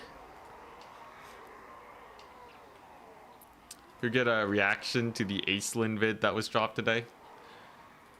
I don't think I really have much to say. It's generally not really. I don't know. I just haven't really been watching much. I'm more waiting for Saturday when I can actually show off the units to really go on with my main reactions. Because, like, most of the time I just care about battles.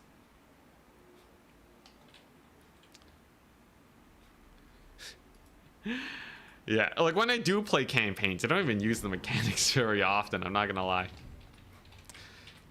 Like, I just feel so underqualified, and I have so little to talk about. It's just not really content that I'd be super interested in doing.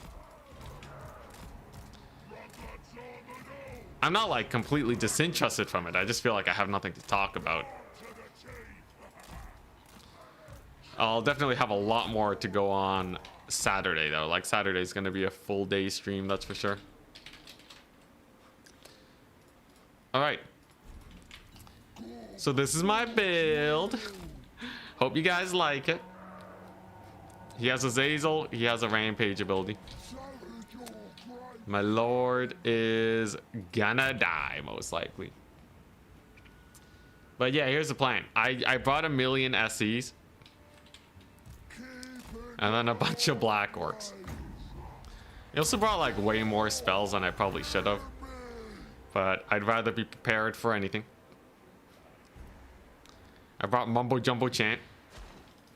Which, wait, Mumbo Jumbo Chant makes it so you can't move. So technically, if he rampages me, I can start dancing, right? Does anyone know if that works? If Mumbo Jumbo Chant is actually a counter to Pavane, that would be the most hilarious thing in the world. Especially because he's on a wyvern. So I don't know how dancing really works there, but with the power of greenskin buffoonery, we will get there. In the meantime, I'm just gonna keep bullying Azazel. Yeah, it's basically Crystal Sanctuary. Yeah, anyways.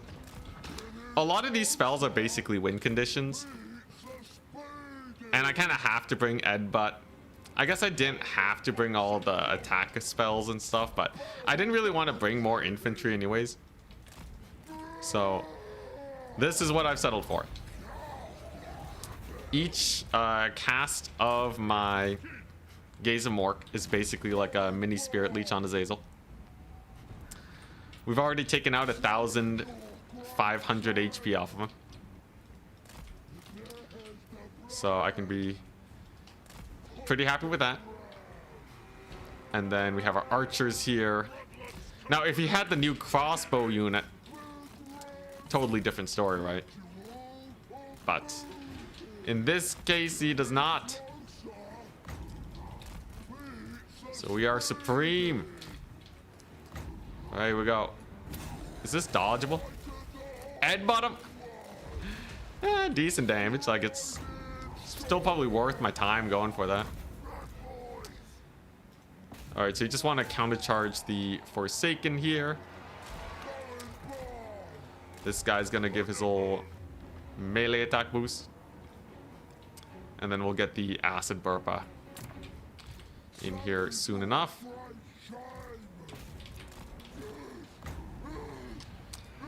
Just do this. Get that big old melee attack boost. Just don't let yourself get flanked against Slaanesh and you'll be mostly okay.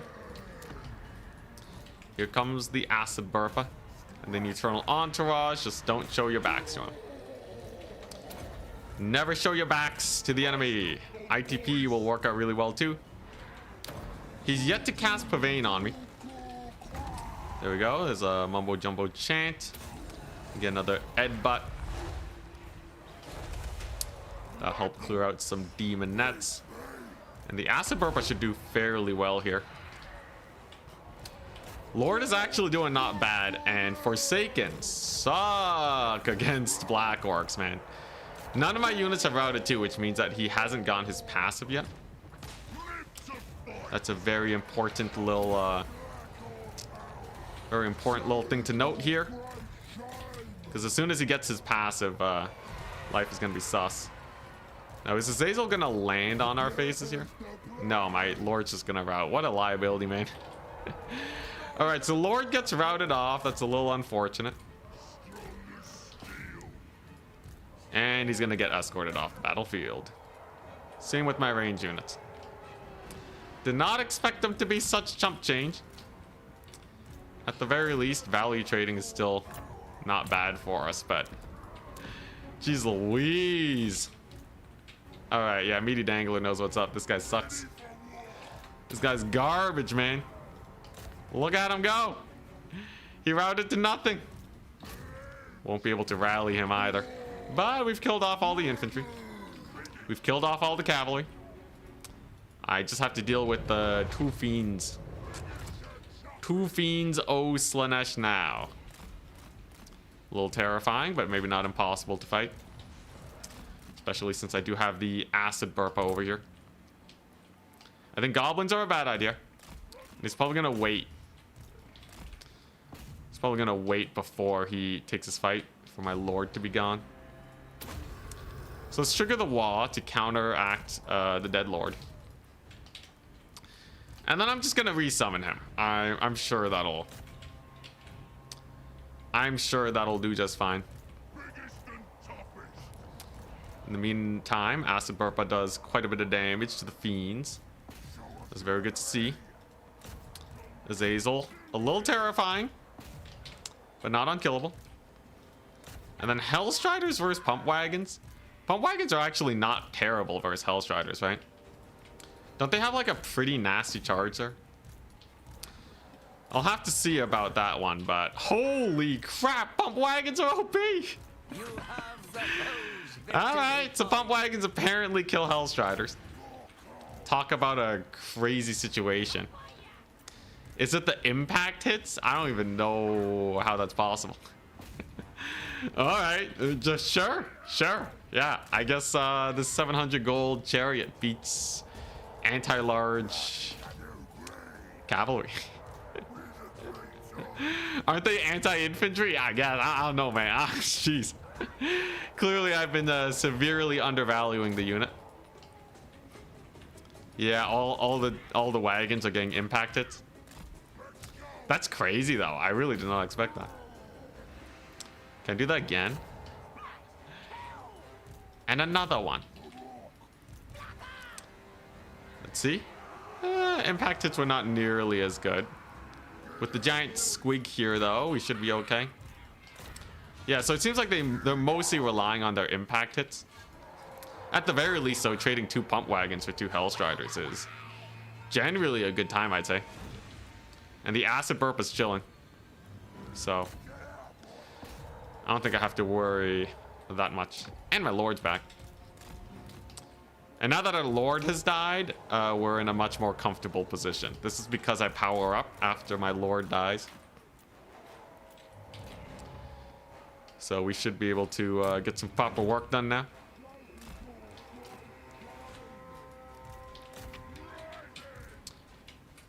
Fiends here. They're going to be cleaning up fairly well. My opponent has pulled back a pretty serious Valley trade. But can Azazel cook? I think if he loses Azazel here, it's going to be a little rough. And if I just keep spamming Overcast Gazes of Mork here, I don't think he's going to survive. I just don't really see it. I will have to take some time to resummon some of the boys, though. But the simple fact of the matter is that Azazel, he's kind of chumpy. Boom. Yeah, he's kind of chumpy. I should just be able to hammer his face in. Get that magic attack boost. And vengeance is ours. The power of a cheap lord that we can just resummon. He continues to cook. Although Azazel's fast, he might actually be able to play keep away here. If he does, though, I can just Overcast Gaze and Mork again. Boop. And now he's crumbling. All right, nice. So Azazel out of the picture now.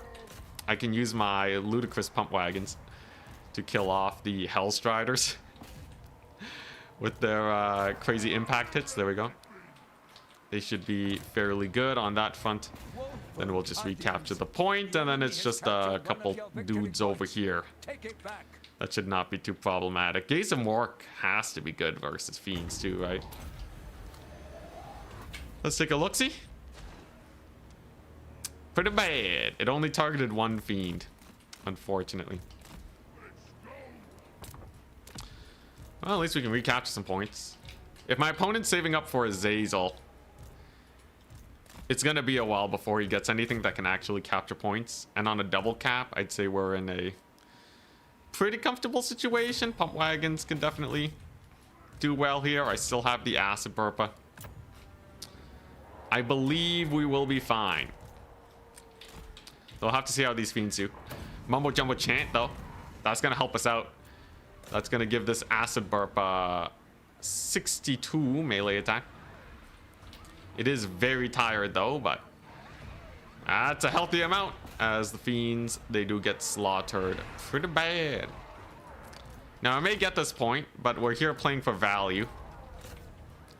And on the retreat, he might actually let me safely get the point. Oh, what a rough time.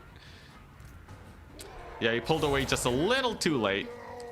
And that's gonna let me just get directly on top of you. Pump wagons.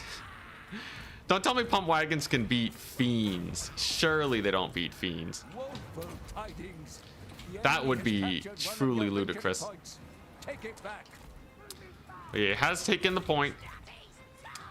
I guess it's important to check to see how pump wagons do against fiends. So far it seems like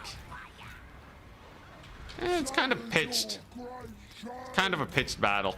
Hard to tell who's actually coming out ahead. It seems like the pump wagons might be, though. Okay, and he's not going for the Azazel we summon. I do get a pretty nice fanatic charge over there. Unfortunately, I am severely lacking on the mobility front. Can we get a pump wagon charge? They don't route. Looks like they get a decent charge. But he has double cap. And my black orcs are going to take forever to actually get here.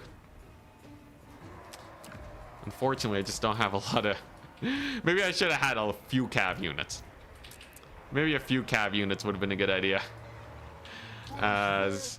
yeah, these black orcs are going to take absolute millennia to arrive. And he's just going to keep spamming Hellstriders. Hellstriders really are the bane of Greenskins, aren't they? Such an annoying unit. Constantly getting resummoned and the like. Just gonna chuck a fanatic to maybe damage a couple fiends over there at the edge. That may help these gobbos ever so slightly. Giant squig. Looks like it is on its way out. And I don't have a lot of black orcs. Well, ain't this awkward? Ain't this awkward? We're gonna get yeah, we're gonna run into some capture weight problems here. At least the mumbo jumbo chant's gonna keep this thing in the fight for a little longer. If we can secure a point, it's not the end of the world, I guess. We got some pump wagons. Ah, hell yeah. Ah, hell yeah. Ah, CA, I love you so much. You see those ruglets? Oof, man, that was bad. That was very bad. Now, why did they march forward to their deaths? We may never know. Oh, should have just stood my ground instead of giving the right click. I will capture this point, though. And we'll probably be able to capture this one with the pump wagons and the black orcs, but I don't know if we're getting this one. Thankfully, yeah, pump wagons are pretty decent. Gotta remember, he still doesn't have his lord or anything. So if we can somehow take this point over here, it's not too bad. Pump wagons, they get a pretty decent charge. Probably gonna have to move up here. Can these black orcs even make it in time? I'm gonna try it. Ooh, pump wagons got wrecked in the trees. Come on, just shoot. Just shoot! Break it out! God! We've been defeated by a hill. At least these Hellstriders are dead. So maybe I'll be able to secure the second point in time. And then I don't need multiple points, as long as he doesn't capture this. Bit of a sketchy situation, though, as he has Hellstriders at the ready. I think as soon as we capture this, I gotta de-summon the pump wagons and bring them back. And then maybe we win on a double cap.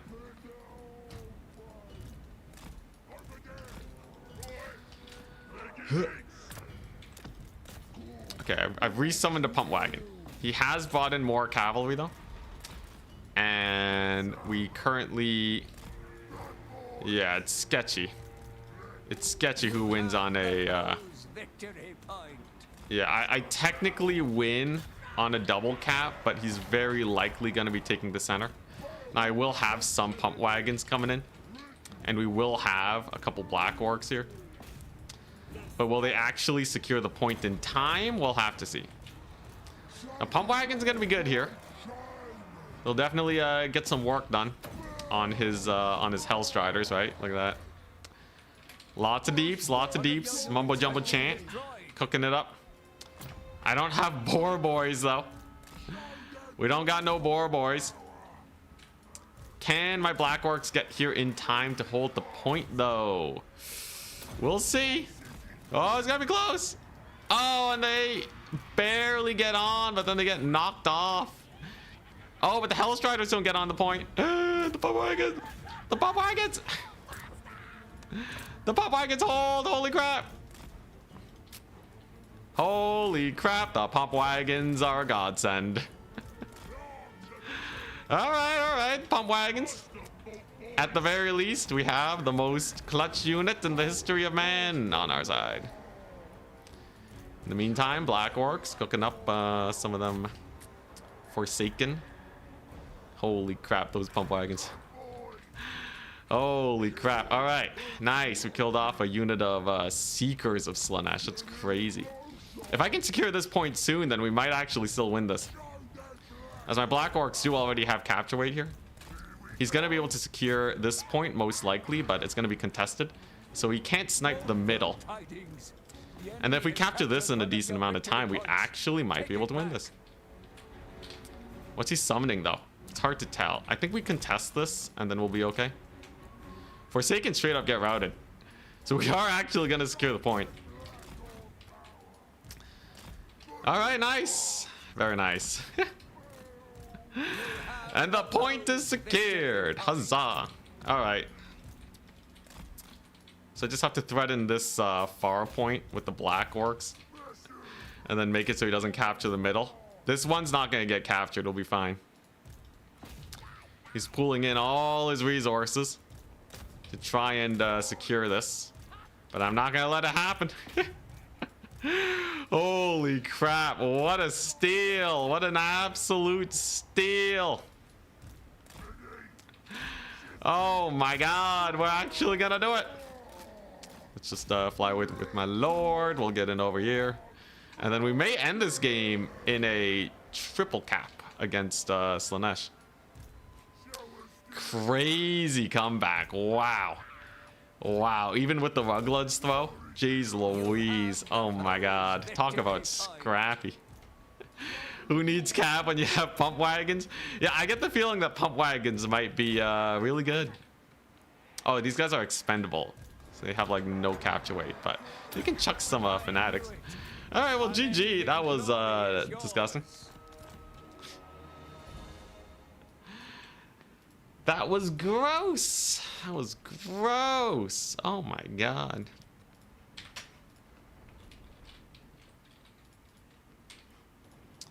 There's Greenskins versus Slaanesh.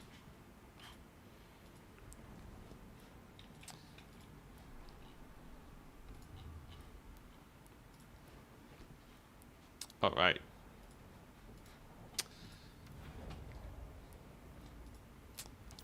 Well, yeah, I guess I guess pump wagons OP. I should just start spamming pump wagons.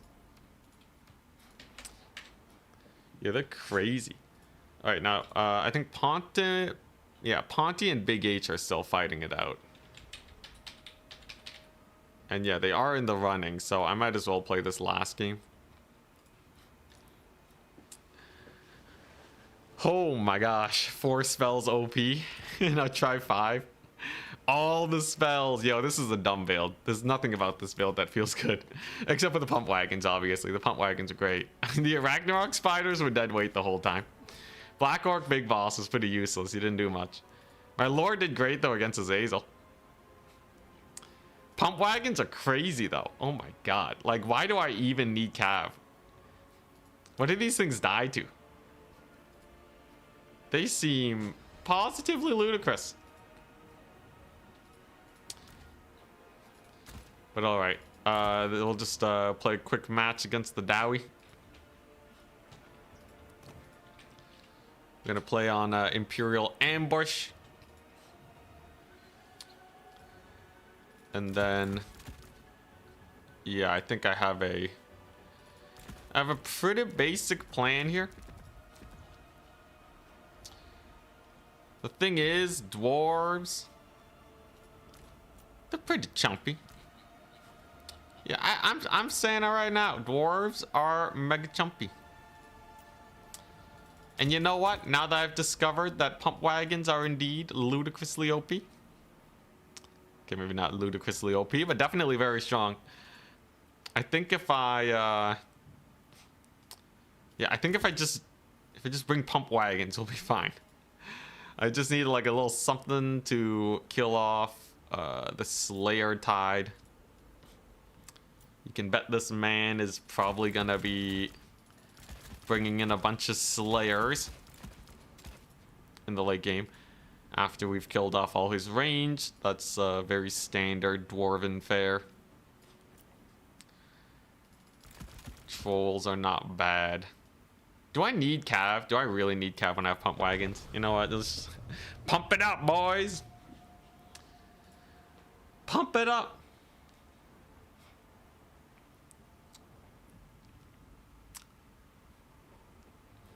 Man, that's crazy though. Man, the pump wagon charge bonus. That's crazy. I think they have an ability that makes them charge faster or something like that. But seriously, seeing Hellstriders dying to pump wagons, it boggles the mind. I'll have to play around with them a lot more. I thought they would just get surrounded and killed, considering they have 32 melee defense and like no armor. Wait, no, that's trolls. Pump wagons have 24 melee defense and 50 armor. They have pump harder, lads. They only have 5,000 HP. Maybe it's a hitbox thing. I remember people talking about chariots having weird hitboxes. There's nothing about this unit in its stats that say it should be good versus Hellstriders, though.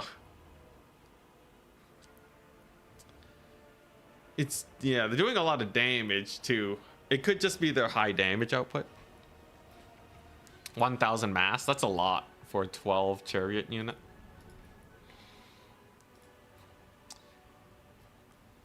That's quite a bit.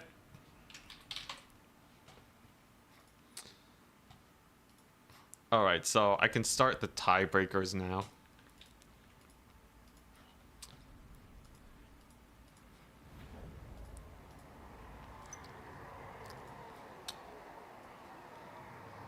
Holy, that's a lot of people. 1, 2, 3, 4, 5, 6, 7, 8, 9 people. There are 9 people here to do tiebreakers against.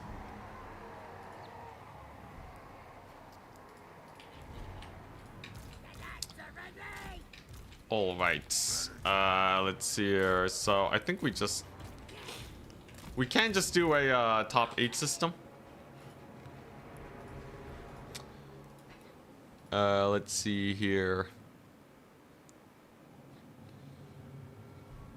Yeah, we might need multiple tiebreaker rounds. So let's tiebreaker these guys first. So this is 1, 2, 3, 4, 5, 6. Alrighty, alrighty.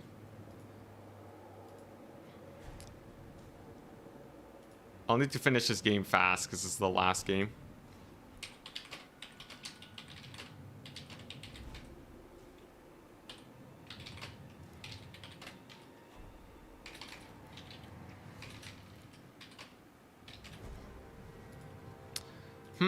Oh my gosh, Darstrix, thanks so very much for the membership. Reciting all of such as titles when playing when? Eventually. We just finished the big tournament grind.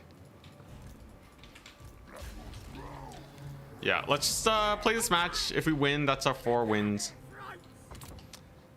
And then I can do tiebreakers shortly. This match will affect how tiebreakers play out, though, whether or not I win or lose. So, yeah, that'll be the most important. Hopefully we can get a nice fast match, though. He has a Thunder Barge, but At the end of the day, if you just ignore the darn thing, you'll probably be fine. Oh, is it a full air build? Alright, so I'll just triple cap him. Max Goblin Hewer build, that would be pretty crazy. But yeah, so this is a Thunder Barge, a Gyrocopter build.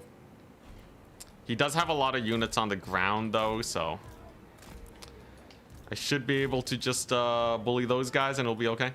We have a victory point. Hey Charix, what's up? From the foe. Yeah, unfortunately I think there were some PC issues for the guy that I'm playing against right now. So our match is a little late. But I'm thinking we should be able to finish this one soon. You'll probably be fine. Famous last words. I know, right? This match, though, yeah, I'm sure it'll be okay. But yeah, this determines if I gotta play tiebreakers or not. First things first, though. We'll get the pump wagons in.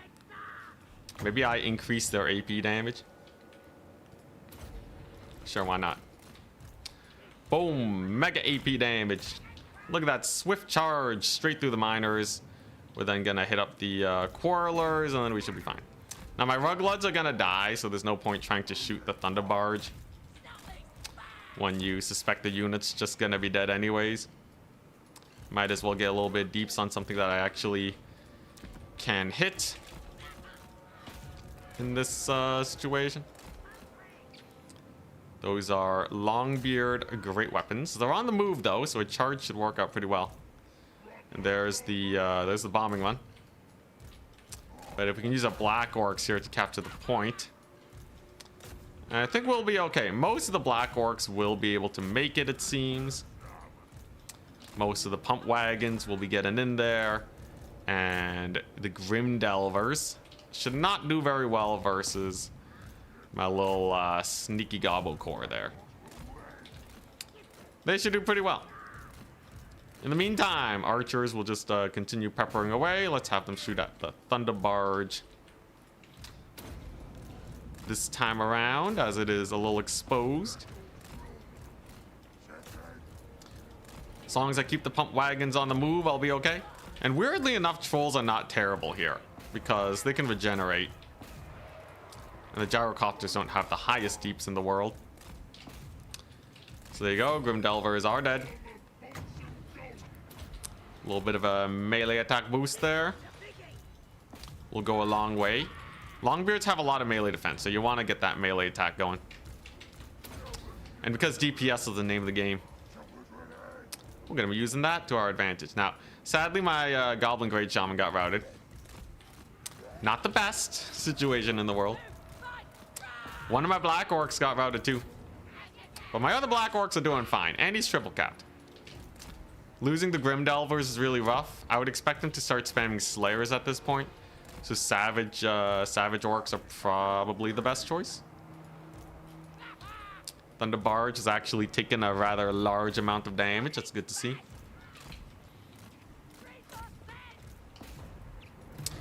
And Grim Delver's dead. Grim Delvers are shattered. Hell yeah. And a wah. Wah's just gonna keep my guys here, and yeah, I don't think the Dwarven Air Force here is gonna be enough to actually win this. Though you never know. My lord did rally. Huzzah. He lives to see another day. How the pump wagons doing? Pump wagons are pumping. And as expected, there are the Slayers. So Slayers, they suffer from units with high DPS. So if I just spam Savage Orcs, they should do pretty well. No unit that gets summoned here will be able to survive the Skulkers. I think I just have too many Black Orcs, right? We can even use our Black Orcs here to fight the Slayers. They don't care about fighting Slayers very much. That is a perfectly fine fight for them. Just maybe not for the trolls. More Slayers means more Savage Orcs. Very nice. And I can start desummoning a couple Pump Bees too. The Savage Orcs are in. Despite that, he still has capture weight, though. Pretty crazy. And these Slayers do chop up what remaining Black Orcs I have there. So he's probably going to get a point back. Now, that's going to be slightly annoying. But not the end of the world. Should be able to shoot this thing up. He did get his Lord off the point and the Slayer. So we will be able to get here. Many of his units are routing. And maintaining this triple cap is definitely the most important thing we could possibly be doing right now. I kind of need this triple cap to put time pressure on my opponent, lest he eventually clear out my army. Because look at the value difference, right? He obviously has a very big value lead against us. Savage Orcs look good though. These Slayers, they're running. They're booking it. I should be able to get a little bit of a spell here too. You see those trolls rally. Love to see it. And then this guy's just going to run for his life. Couple dwarves there. We'll just fight them off. And so far so good. Yeah, the perpetual triple cap is just a little bit too much here. I don't really see what he can do against us. Melee attack boosted Savage Orc boys is quite something to behold too. And yeah, now he's trying to go for this point, but I have a little bit too much for him to really deal with. Just gotta be careful not to lose my Lord, and I think we'll be okay.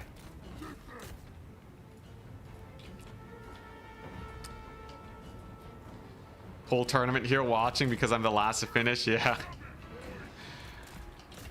We should be done soon though. Give it 2 minutes. Give it 2 minutes. As long as my opponent cannot recapture a point, we're good. And the Thunder Barge is almost dead. It does have silver chevrons, so look at that, 4,200. That's a lot. That's a lot. A lot of value. At the end of the day though. Ah, dang. He rounded off my Savage Orcs. So though, he's losing Slayers to my Savage Orcs. He's sending the Gyrocopter onto my Lord, but he can hide in the trees. Run! Run, you fool! And then we'll just keep distracting the Slayers. He's on a tight timer. 2 more minutes. 2 more minutes of this endless struggle, and victory shall be ours. Although, looks like he may be able to capture this point finally. We're starting to run out of steam, that's for sure. But with so many Flappas running around, can he really capture any points? My Lord's fine, he's alive. Oh, can I get the Rugloods on the point to stall it? If they can stall it even slightly, I think that will get us the win faster. Oh yeah, look at that. He's barely capturing this. Oh, he's barely capturing it. These Dwarf Warrior Great Weapon's not doing too well. He is gonna get it though, at the end of the day, because his Dwarf Lord is here. But yeah, we still win fairly soon. Couple Grim Delvers over here, not a big issue. We've resecured capture weight, so that's my bad for overextending with these guys. Otherwise, we would have been able to maintain it. But yeah, we're looking at 2 minutes. Fly, you fools! You're looking at a 2-minute victory here. I just have to hold this last point, and just spamming infantry should be fine. Not bad. Thunder Barge was kind of terrifying. My opponent did uptrade quite a bit, and I will say the Savage Orcs were not nearly as good as I thought they would be against Dwarf Tide. Holy moly! These trolls! Trolls are not happy to be near the Thunder Barge, it turns out. I'll settle on the 2 cap. I'll settle on the double cap. In the meantime, our stalling tools are moving quickly. My Lord will be here to assist in whatever way he can. And then a couple Thunderers. You know, if we just jump up, maybe we kill him. I don't want to lose a point, but we're at the point where we win in a handful of seconds, so there's no way he'll actually be able to actually secure any of these points. Not with these slows, especially. Slow down the Slayer so they can't get on the point. And just like that, victory is ours. Huzzah! Not my cleanest greenskin game, but I'll take it. Unending glory is yours. Alright, so that means I don't have to play a tiebreaker game. Very nice. Alright. So it was Greenskins versus Dwarves. Alright. GG! So, let's take a look. First round of tiebreakers. So we have 1, 2, 3, 4, 5, 6, 7, 8, 9 people that need to face off. So let's go to announcement tourney. The goblins. Tiebreakers. At Sid the Sleuth versus at Kanate. Let's see here. Left is top bracket. Then we're going to have at Rang Ito versus at Reek J. Then we're going to have at Opal Bear Black versus at the Big H. All right. And then let's see here. And then we're going to need another round of tiebreakers because there'll still be 6 people, but it's only going to be 1. So then if I also advance to top 4 now and then finalize this tournament. Unfortunately, when we get a lot of signups, it kind of breaks things down. I should have made this a 5-rounder. That would have made life a lot simpler. I'll do that next time we have a lot of signups, but for now, then let's see here. Yeah, so then winner versus at Anticity. And then let's see here, Side Sleuth. Winner goes versus at Charix in semis. And oh wait, no, these guys have to face each other. Winner faces winner of Rangito versus that, and after faces at Navigator in semis. All right, everything's set.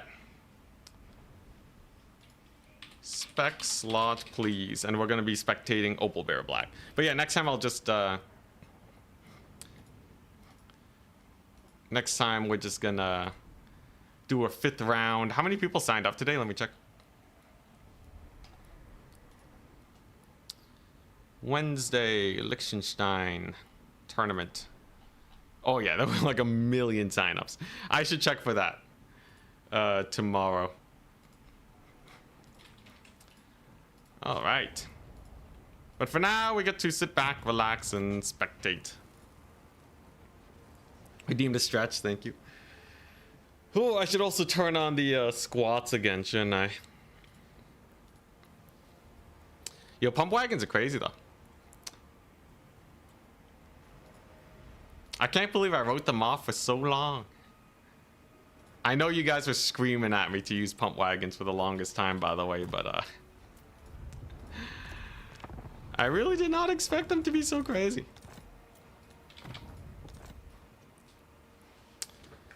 All right, stretch your legs.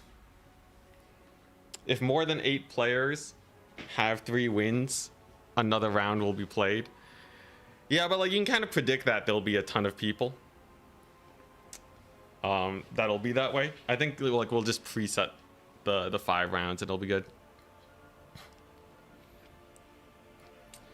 They should nerf the pump wagons. At 700 gold, they're reasonably expensive.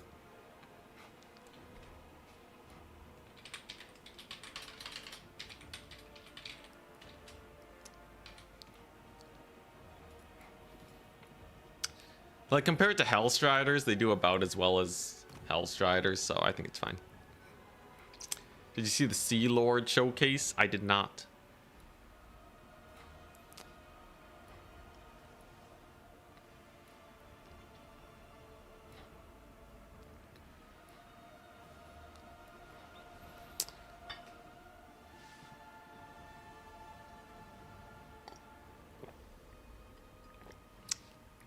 Quarrelers with limited ground support is certainly a choice. Yeah, but like what a dwarf supposed to do? Honestly, I think if he went full air game, he would have won. Most dwarf builds, you just want to go extremely hard on the air. Works out pretty well.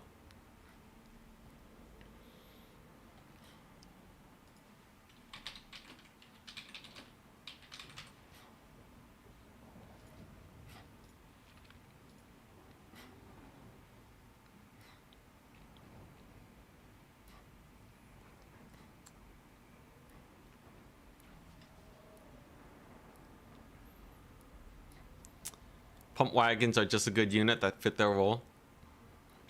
Extremely squishy and low leadership. Hellstriders are easy to keep alive and high leadership. That too. Pump wagons, if they stay in a fight, they die really fast. Especially with where Greenskins are right now in the meta, I don't think they need to be nerfed. They're definitely strong though. And they cost the same as Hellstriders. I think it's, yeah. I'd say it's fine. Though, I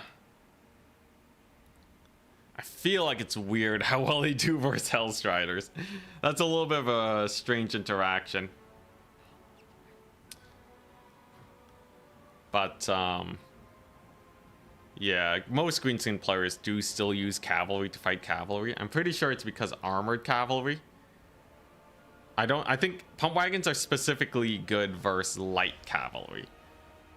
But they'll get dumpstered by armored cavalry, so they still basically get countered on that front by most factions.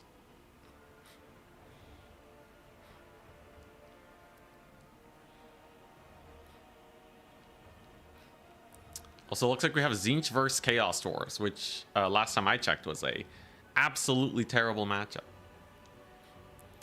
Don't worry, CA will nerf something on Greenskins. They do it every patch. RIP. Will it be an impactful nerf though? Like, will it actually do anything? You're not gonna notice like a 2 melee attack change, right? CA does that all the time. It's like 2 melee attack here, you know, 1 melee defense here. That barely matters in the grand scheme of things. The much more impactful changes that I remember is like when they gave 8 melee defense to a bunch of halberds across the board. That actually made Chaos Warrior halberds quite meta for a time. And price changes are really impactful. You know, like, you know, a change in melee attack is maybe like a 5% decrease or increase in effectiveness. But a 100 gold change could be a lot. We'll see. I'm gonna wonder if we're gonna see Rogue AI's Tzeentch Chaos Shrine sacrifice strat. The Shrine sacrifice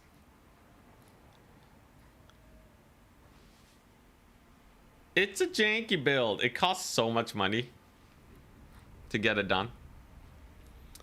Okay, so we're seeing the Changeling, alright, versus the new meta of Chaos Dwarves. I've noticed Chaos Dwarves have really been liking the Mantide lately. They used to be all about their elite infantry, you know, fire glaives and the like. Now they're just going hard man tide.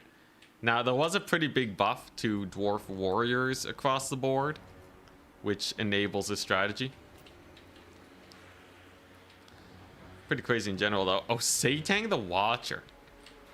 Yeah, you see this Tzeentch build? This would be better versus like old Chaos Dwarves. Though the warriors of Tzeentch are probably not the worst here. No fire attacks on them, right? Yeah, just magic. But can they really get through this?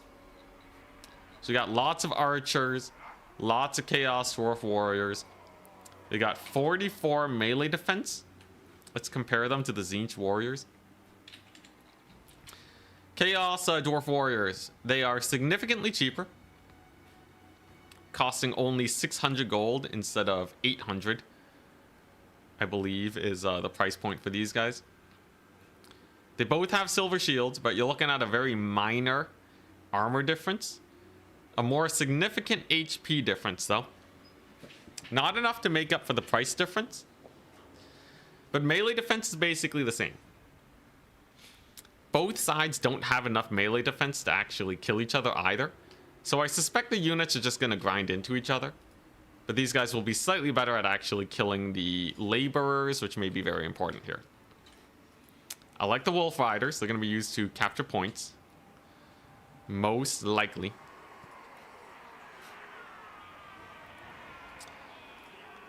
And then, yeah, a couple archers just to get some poke. When you have a main tide, your archers will usually be fairly chill.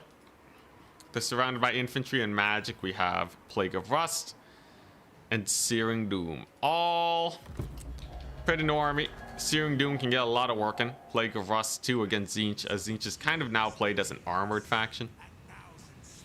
Pretty good. Satang the Watcher gets hard countered by this build, by the way. He doesn't have ammunition to actually kill this. Chaos Dwarves have charge defense.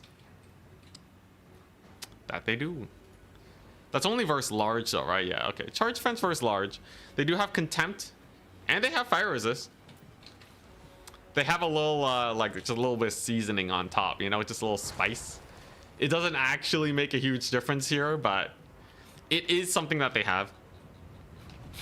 But here we go. Satang the Watcher. Boom. And kerblamo. Smacks into 5 Hobgoblin Wolf Riders. Death across the board.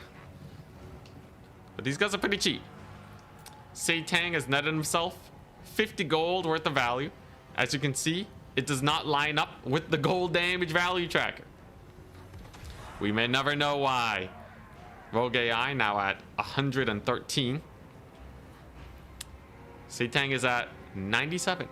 So somehow he's getting more value than he is actually getting. The world makes no sense to me. Regardless, 100 gold for his ammunition. That's 2 shots. Even if he uses all his ammo on all skirmishers, he's only gonna come out to like 1,500 gold worth of value. That's not really worth it in the end. That's not exactly a ludicrous amount of money, because he's probably spending closer to like 1,800, 2,000 for Satang. One of the reasons why his army's so small. And the Chaos Dwarves happily take the trade. Capturing 2 points, getting tickets. This is a solid lead for the Chaos Dwarves so far. Yeah, value inflation in Warhammer 3.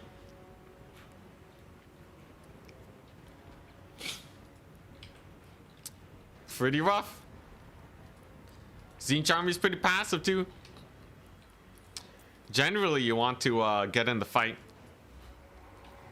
but you know, if you're double capped, you usually want to get in the fight if the enemy army can actually stand their ground. There's a few reasons to hold back though.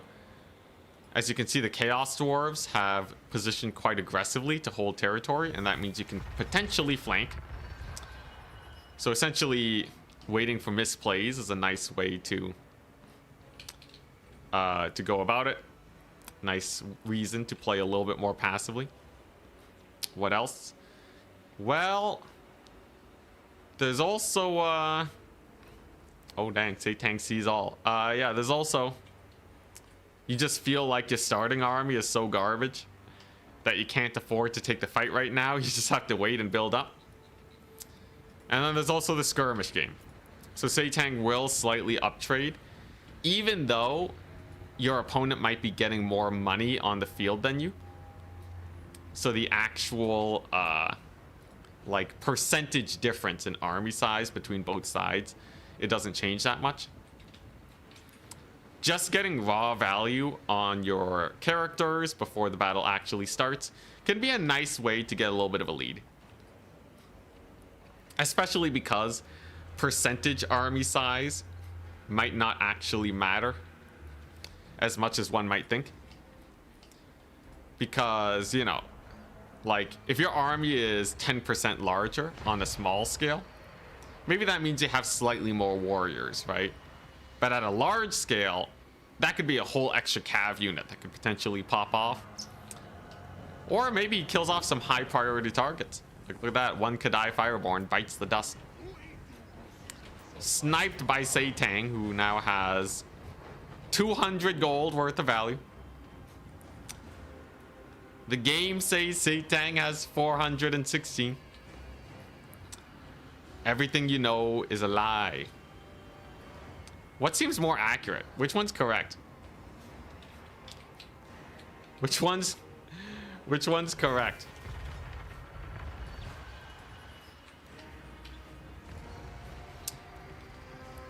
Do you think oh,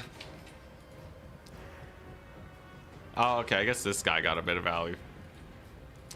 The Sorcerer of Tzeentch, he just got 290. So now I think it's lagging behind slightly.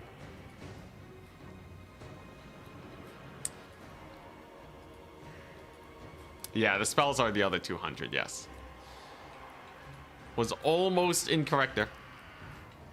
Was this some Screamers? Alright, do we have Fire at Will on? Will there be any amount of return fire on the Screamers? Yes! Screamers take a pretty nasty volley. Chaos Dwarves get a little bit of value back. But it's not too great. Setang takes another pot shot. But there's a slight problem here. I think Rogue AI is being too passive. This Chaos Dwarf army is going to take ages to kill, aren't they? Like, this is a really low DPS army. This is an army that can take a lot higher DPS. Like, this army can run down Way Watchers, right? So unless Rogue AI gets like a dominating victory here, this is going to be pretty sus. I think we're seeing a little bit of a misplay on Rogue AI. But he's going to go for the big dive in now. He's gotten a slight amount of value. Chaos Dwarves have not cast too many spells either. And he's moving his Zongors into position. However, being slightly flanked is not too good. Couple Hobgoblins come on in. Getting ready to flank attack these guys. Maybe bully them up a bit. Over on the high ground, capture weight is not looking good for Tzeentch. Only 2 Chaos Warriors already gets negated by the Dwarf Warriors. There's Kadai nearby. This is not looking good. Setang also has not gotten his value back. So realistically speaking, Tzeentch is very behind in terms of what they can actually bring to bear in this battle. And with all these archers, the spawn are gonna be just nasty. They're gonna get worked on, man. The spawn are not gonna be nasty. They're gonna get super crushed. Thankfully, though, Opal Bear gave an attack command, which actually made these archers walk forwards for no reason. Look at him go. Straight to melee. Love to see it. Pretty rough. Blues are doing well, though. But the dwarves, they still have the high ground. The dwarf objective is to hold long enough so that they win on a 1 cap and then trade roughly evenly. As long as these numbers stay relatively close and the Chaos Dwarves hold for a couple more minutes, Tzeentch will then have to triple cap to win. And there's no way you can get a triple cap without down trading. Holding so much territory is just going to mean that life is rough. So as long as the Chaos Dwarfs don't misplay here and lose some points, they should be fine. A little bit of a Centaur Tzeentch, of Tzeentch unit might change that. But overall, I'd say it's decently comfortable for the Chaos Dwarfs. Value trading apparently is still slightly in the favor. Satang's kind of idling. And there's a potential to steal point number 3 here. If Tzeentch isn't careful. Most of the fighting's going on here. Centaurs do arrive though. And instead of capturing the point, they want to get value. Makes a lot of sense when you're down trading. Really good bombardment too. So overall value is not the worst. It's not the worst. Tzeentch might actually be able to pull this back. Though Chaos Dwarves, they are at the point of no return now. Tzeentch is going to have to hold a triple cap for at least a few seconds if they want to win this game. That means as long as the Chaos Dwarves don't get tabled, this is now going to become a very difficult fight for Tzeentch. Tabling the Chaos Dwarves is pretty hard too versus Mantide. Look at all these laborers rallying.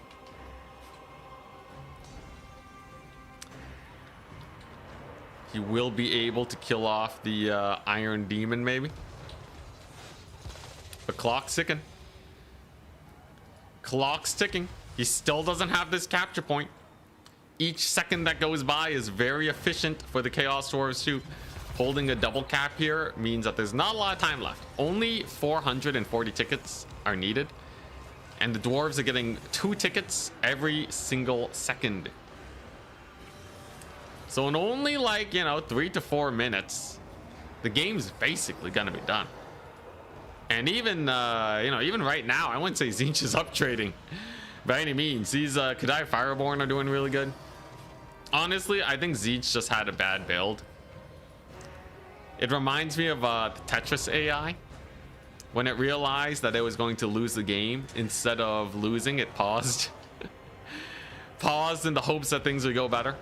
Now, I don't want to be on Rogue AI. I think building up is better than just YOLOing into a already losing situation. You might as well maybe make the micro harder for your opponent. Building up can make things more volatile sometimes. But I think Tzeentch was pretty far behind for the entire match. And there wasn't a whole lot they could have really done here. Changebringers are going to be nice, but there's no capture weight. All the warriors are now dead or running, with only 1 left, and a unit of sneaky gits are going to be getting on to point number 3, which should capture that pretty soon. And that time pressure is going to be the end of him, as 180 tickets every single minute means that a minute and a half is all that's needed to get the win. Yeah, it is probably pretty surprising though that I didn't summon the Changebringers earlier, actually. Yeah, why didn't he summon in Changebringers earlier? Wasn't there like literally nothing to actually counter them? It was literally just the Wolf Riders, right? But Wolf Riders actually died to Changebringers pretty hard. I guess maybe some Hobgoblins, but like look at the value that they get. You could desummon them right now and they would have done well. I think the Changebringers were slightly late. But Chaos Dwarves comfortably win on 1 point right now. Tzeentch does have a lot of money, but it's just too little, right? They have no capture weight. Look at that, everything's dead. I think build-up strats only work if your opponent's reinforcements are really badly suited for a build-up.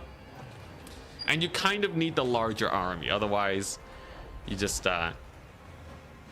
you just get out capture weighted. It's a strat that works, but it's so hard to actually make work. It's quite particular. But hey, he gets another one of these, kills a Hobgoblin for it, gets triple capped. And that means our next opponent is going to be the Chaos Dwarves. The Chowie. So, Opal Bear is obviously subscribing to the new meta of Chaos Dwarves, man-tiding it. If I can somehow manage to defeat that, we'll be good. Black Orcs are probably not terrible, but Kadai are, right? Kadai are gonna make Black Orcs terrible. The Kadai are not terrible. Let me get this straight. Yeah, Kadai, I don't really know what I'm supposed to do against him. You have been bested. So we'll see. I'll get my lobby up for the Opal Bear. And this will be the fight to get into the semifinals. Chaos Dwarf time. Oh boy. Chaos Dwarves are pretty spicy. Well, we got Eastern Owl Colony, Chateau, Rockfort, and Carcass. All ban Rockfort. So it's either Eastern Owl Colony or Putrefying Carcass. Both are pretty good for us. I am obligated to go for the Black Orcs here. He wants to play on Eastern Isle. Makes a lot of sense. But the question is, how do we not get blasted by artillery all day? Because you know the man's gonna have artillery, right? I think, yeah, 10,000% he's gonna have artillery. Forsaken might have been better. Yeah, I think like this new Chaos Dwarf meta of just spamming infantry, it would be quite nice to have some Forsaken. But yeah, I think the biggest issue here is that Kadai are gonna be butts. They're gonna be butts. They're just gonna bully my poor Black Orcs. In terms of options, we have few. Yeah, I don't have that many options here. Let's see. Magic wise. Yeah, Tzeentch has some matchups that they're really good at, but their roster right now is quite limited. They really only have armor spam most of the time. It is a little sad to see. But unfortunately, the faction is just not too crazy. Trolls against a fire damage faction? Seems sketchy. I do have an idea, though. This should do fine. And then, yeah, and I can take this. Yeah, I have a little bit of an idea. I just have to not die to the Kadai is all, right? Just don't get murdered by Kadai. Everything else on the roster is not too crazy. The range is not insane. The shotgun guys can be a little spooky, but generally not impossible to shut down. And then you have what? You have some single entity strats that you can bring, but I think I have a decent solution for that. Rogue idol spam? That'd be crazy. Let's see here. There's a few things that make me feel uncomfortable, but I think if I just do this and play decently well, we'll be okay-ish. I don't know. It really depends on how the Kadai do, but I'll be right back.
right, we in. Let's do this. As always, we have a ludicrous number of black orcs. I'm gonna start with Cav. We're going for a fairly meta lord option and Spirit Leech to kill off any of his things. He has gone for the Mantide. The question is, do black orcs even win this? I'm thinking in a vacuum without Cav support, the black orcs get mulched by Kadai. And then we're sad. But if I spam a bunch of Broken Tusk Mob and Orc Boy Big Guns and catch out the Kadai, I think we can just trade into them. Plus, I can keep his Lord low, make him suffer a bit, potentially get a little bit of a snipe there. I think those are my win conditions. Kill the Kadai with the Cav. Kill his Lord. I have Spider the Bad Moon, which is a crazy bonus versus large.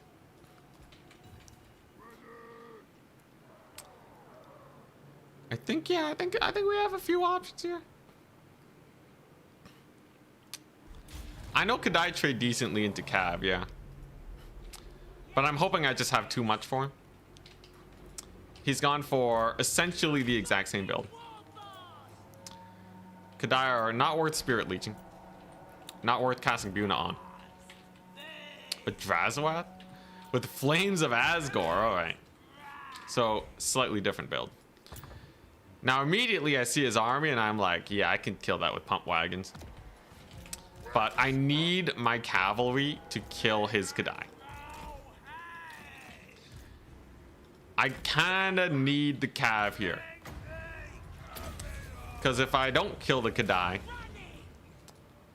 it's over, right? Keep it from the foe. So all hands on deck to deal with that. We can get some bullying. This Spirit Leech should be pretty annoying as he doesn't really have a way to deal with the River Troll Hag.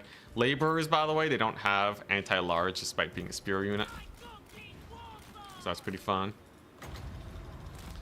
And our first Spirit Leech here is going to be Overcast. Gonna blow up the hag a bit, but that's totally fine. A little bit of deeps, but she regenerates. And against the laborers here, we're just gonna do a little bit of a charge and retreat to make sure that we don't die. Tormentor Sword has a really short cooldown, so that's not a big problem. And there they are, more Kadai. Gotta remember though, he's limited in the number of Kadai he can bring. Whereas I can basically spam cavalry into the horizon here, right? River Troll Hag can get into position. Now, I don't want to take this fight here. We're winning this kind of long-term trade shenaniganry and positioning. And the fewer Kadai he can summon, the better. Are we going to catch Drazi, though? Barely. It's going to put my River Troll Hag in a bit of an awkward position. But it does leave his guys a little bit exposed, too. Because remember, he only has so many Kadai. River Troll Hag should be able to just play keep away here. Indeed, she will. Little Lord is doing okay. I think micro-wise, we're doing not bad. Like, I'm getting a little bit of damage. Loons on them. Archers will be very painful, too. And then we just back it up. The constant push and pull. I'm waiting for him to get aggressive on me. That was a pretty good loon play, too. A little bit of a Spirit Leech on Drazi. And we have the capture points. So honestly, life is pretty comfortable for us. The boars can get cooking here. And I have yet more at the ready. A couple archer shots on the Black Orcs. Not a problem. Let's just, yeah, let's just take this fight. These are big guns, right? There's no way they lose to a couple Wolf Riders. I say that, but I'm fully ready for them to just get mulched by a couple Wolf Riders. We'll see. Their initial charge is good. These guys are certainly going to need the buff, though. And it seems like the Wolf Riders, yeah, okay. They're getting beat up pretty bad. The high armor of these guys is just a little bit too much. Good old Tormentor Sword over here is going to buy me a sick escape. And then we can use our cavalry to maybe catch him out here because he is quite exposed, as you may have noticed. His Kadai can only be so many places at once. And they've decided to pull back to defend his lines. This offers a very nice play where we potentially use fermented fungi to reduce their melee defense here. And then get a good pick. Pump wagons are popping off. Black orcs are over here. They'll have to retreat though. And then, yeah, I'm just going to pull back from this. I just want to kill off his archers first and foremost. Oh wait, these guys should win against those guys, right? We'll see. There he goes, trying to move his Kadai into position. Looks like the damage is okay. The Kadai are definitely keeping me away from positions, but they haven't really gotten too many great picks just yet. And I'm kind of just swarming him with threats that he can't keep up with. This has led to us getting a pretty decent value lead. You can see here, these guys, right? They just can't be everywhere at once. Desperately trying to defend all these units at the same time. It's not working out too well for him. Drazi's getting low.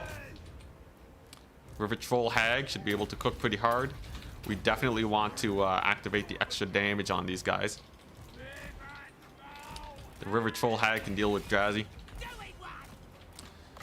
Lord's just gonna escape. He's a slippery little guy. He should be fine. And then the cavalry can, yeah, they can just get in here. So there we go. Capture weight's looking pretty good. River Troll Hag's gonna have to keep running though.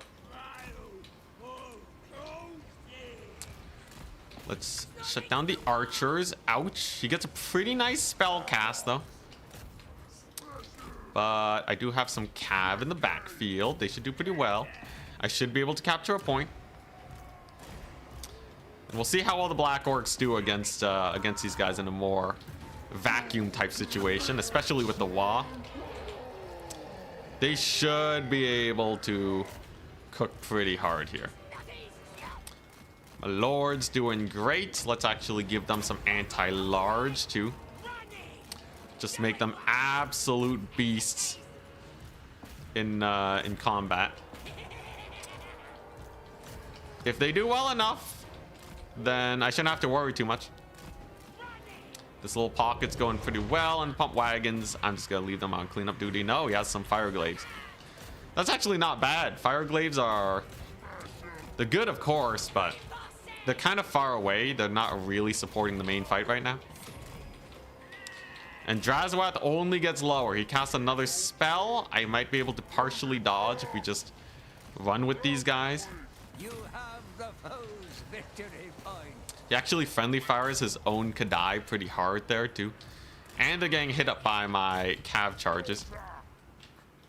Capture point is not mine, but it's actually, we have a triple cap. Oh, dang.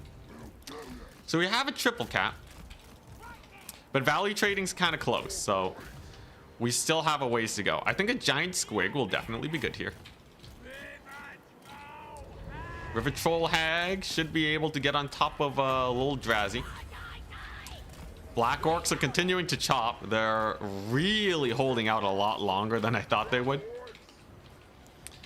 I will say it is quite surprising just how sturdy of a unit they are. It's very different from how most greenskin builds go. But they just keep sticking around. I have a cav unit here that's been AFK. But yeah, if we can kill off Drazwath, I think we're fine.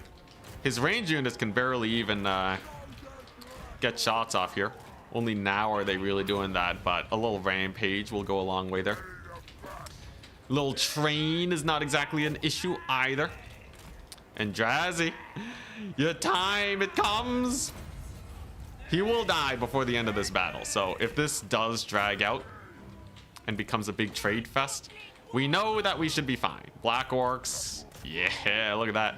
Infernal Guard Fireglaves gonna absolutely mulch. A little bit of an anti-large bonus over here will do a lot. Still waiting on them squigs. Looks like he will get this point though. I don't want him to secure it. But if he does, I have enough cavalry to get back there. And yeah, just steal it back. So it's a minor misplay from me. It'll give him a lot more time than I would have hoped he would get. But it's not the end of the world. I should be able to clean him up. Drazi is continuing to run for his life, which is a very good sign. And one really nice way to kill these trains is to stop them from moving. Them moving around all the time is what makes them really hard to kill. But with something like a Tormentor Sword, that ain't too much of a problem. So there we go. Drazi eats the second last Spirit Leech of his life. The train is completely bogged down. Fortunately, Tormentor Sword does not last really long. And while my opponent does have a few other points to actually secure the points, he did downtrade a little bit. So overall, I'm feeling quite comfortable. Look at that, Drazi. 500 HP left. The guy gonna die. We still have many a Black Orc at our disposal and a fairly hefty cavalry advantage. He's trying to flee with the train. I could rampage it, but it's not in a situation where I can actually kill it just yet, so we're gonna pass on that. Almost got a cav caught. Took a little bit of damage, but they will live. Let's take a look at the cav rush. What can we do here? I guess I have I'm gonna wait for the squig now. I think now is a good time to wait for the squig. And now is also a really good time to kill that train. Rampage and no melee defense, it shall go down. A couple of range units here, not a big deal. And what a great time to snipe Drazwath. So he's dead now. Soon as the Rampage wears off, I should be able to get a Tormentor Sword. Unfortunately, though, I got some pretty big routes at the last second here. And that's going to be mildly painful. Now, the Dwarves are down their Lord. So I can't say it's a great position for him, but he is starting to pull back a little bit with this train action. The routes on that bad boy are not pretty. And one of the main problems was I was saving up for that squig for so long. I didn't really have much else to actually bring onto the battlefield. So maybe slightly sus, but the giant squig will certainly be a difficult thing to take out here. It has a little bit of an AoE here. Acid burps. And that's basically just a fat, pit of shades, mini pit of shades around it. That's definitely gonna, just immediately rout off everything here. So he doesn't even capture the point on this far end. And realistically, the only thing left is the train. But there you go. Colossal squig, definitely worth getting in here. I can Spirit Leech this train too to get it dead if I really want to. And that's going to secure our victory. Despite being a little sketchy towards the end there. You know, we finally summoned in our 2,000 some odd gold worth of savings. And this thing's just going to absolutely crush. Train will indeed go down. We'll just overcast it. And the squig's just a beast. Oh my god. Train doesn't even need the Spirit Leech. The squig wins the day. Victory shall be ours against Chaos Dwarves. Now, if he brought a double Dreadquake, we probably would have died, but... You know, I think, yeah, at least against the Mantide meta, it looks like we're doing pretty good. Yeah, Drazi is very expensive, too. Losing him was not super pretty. But that puts us into the semifinals, which means we're against Charix. Okay, we are up. As you can see, the Black Orcs, they did okay. They didn't really, they're not like primed and ready to kill Kadai, but they did mulch the rest of his stuff. He only had 2 Kadai too, thank goodness, which is why he was not able to defend all his fronts, and then we kind of just pulled him apart. Very nice. It did require a lot of pulling apart, but we got there. Alrighty. And we are up against Charix's Lizardmen. Oh boy. I'm Greenskins. So... Oh wait, no, I'm Verse Navigator. See you in finals. Alright, never mind. We're up against Navigator. Navigator. Okay, we are up. I'm Greenskins. Should be good.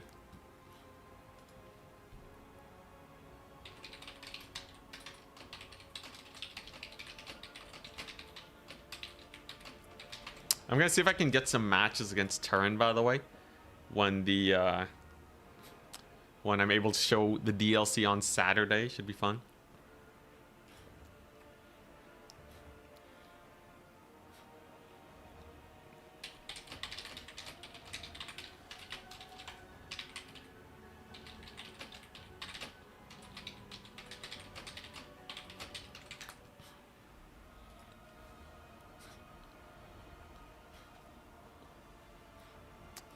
Oh wait, oh no, is Navigator in?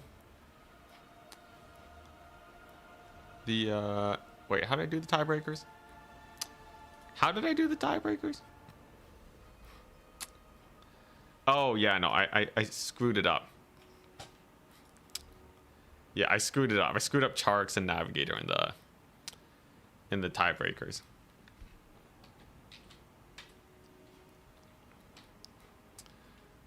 Yeah, I screwed up.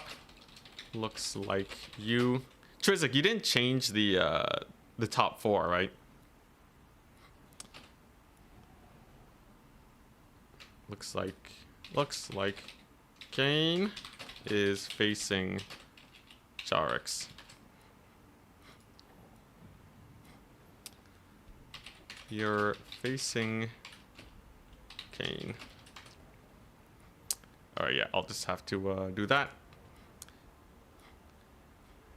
Navigator says they haven't played the semis yet. Let's see here. Okay, yeah, no. I'm up versus Navigator. Sorry, there was a mix-up. We're actually up now. Yeah. Yeah, no, I got the names mixed up. Yeah, Trizik did not change anything. I'm just a fool. Alright. Yeah, I don't know what happened in my head. But yes, we are up against Navigator. And it's going to be Kane who is facing Charix. Kane. There we go. And it's set. And we're good to go. Alright, let's do it. Didn't know there was going to be a pre-release DLC stream. Yeah, they usually do that for us. So that'll be very fun. Charix knows Black Orcs are coming is so dead.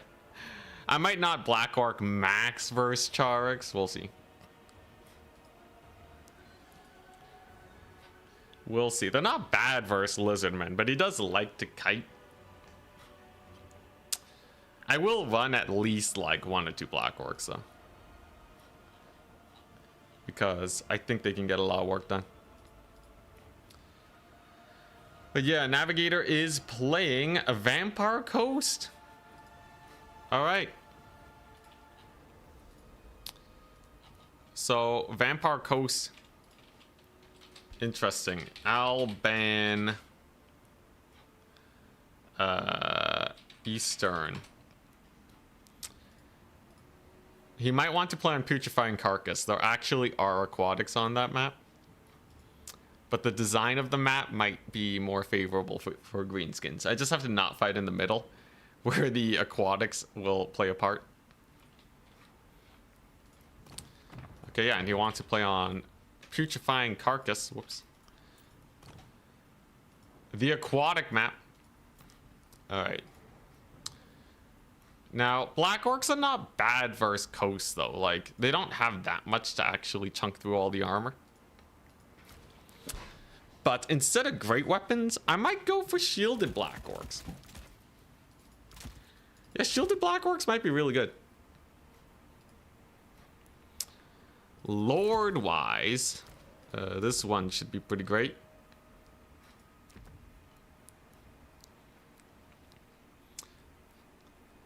And then, yeah, and then we have magic. Magic against Coast. You know what? Brain Burst is not the worst. Brain Burster might actually be some pretty sick magic. You can overcast it for a little bit more damage. Yeah, okay. I kind of like where this is going. I found that Savage Orcs are actually quite good against Vampire Coast. The biggest thing is you just got to make sure you have something to kill crabs. As long as you have something to kill Crabos, I think you'll be okay. And then there's going to be Scurvy Dogs. There's going to be a handful of Scurvy Dogs, but you can kind of deal with them by just sending endless amount of cav on them. I kind of wonder if Spider Riders are good versus Scurvy Dogs. That one's a little bit more questionable, but with the counter charge, I'm pretty sure that's fine. Hell, even Squig Herd might be good here. And then if my front line is just basically uncontested, I think there's not a lot I have to worry about. Oh, you know what's amazing versus Scurvy Dogs? Pump Wagons. Screw the Squigs, they're just gonna rout. Pump Wagons are where it's at. I've been loving Pump Wagons lately. You expect Crab Max? So like there could be like a Silostra even, right? He could go super hard on the Crabos. And something like an Acid Burpa might not be the best. First, like the Rotting Leviathans. But like, I don't know. I feel like I have enough range tools that are just good versus them. Does anyone know if a Doom Diver Catapult is good against crabs? I feel like it has to be, but I've always been underwhelmed by the Doom Diver. Arrow Boys seem good here. I think they're quite strong.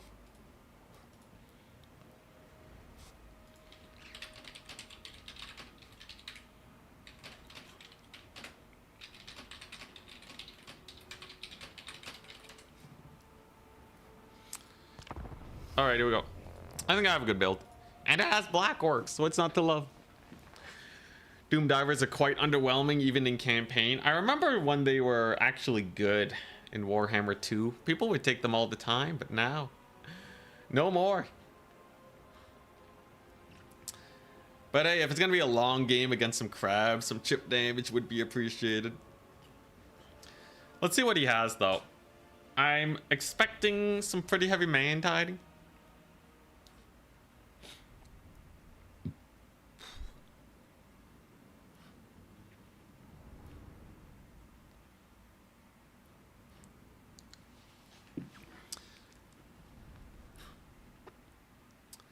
Last time you did Greenskins into Coast, it was sheer pain.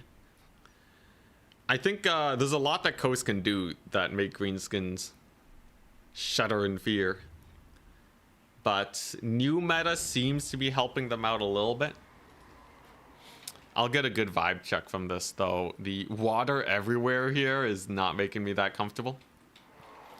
At the very least, I don't have to expect that many guns. But dang, that's a lot of water. That's a lot of water. Now, this hill here can be really annoying for guns at least. Unless he parks the guns here and his zombies on the water. I should be able to kind of go through this path. That should be a decent attacking direction. And then we can maybe get a soft flank over here. We'll have to see. For my slower units, at the very least, though, they're going to chill here. He's going to need handguns to kill these black orcs, which is not super popular with Coast, because they can get shut down.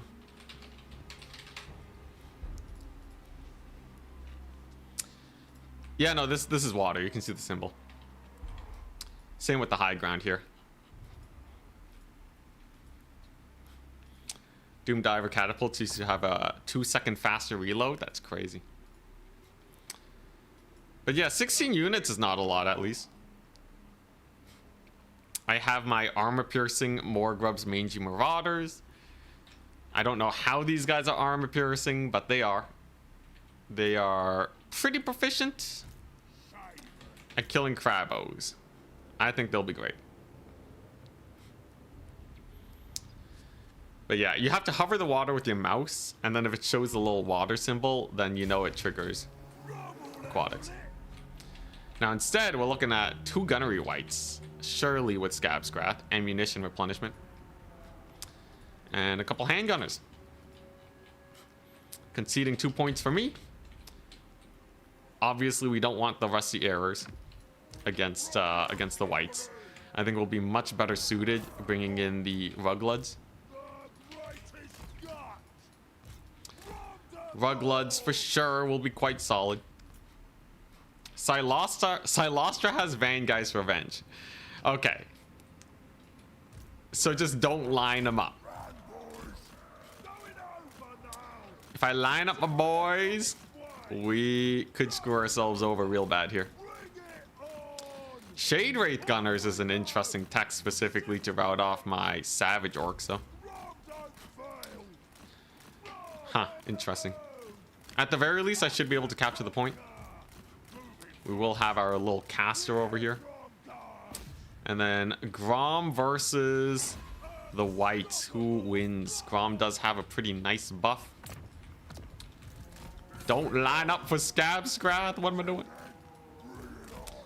There you go. We got a capture point. And we got to start getting, like, you know, capturing some space over here. I don't want to fight in the mud.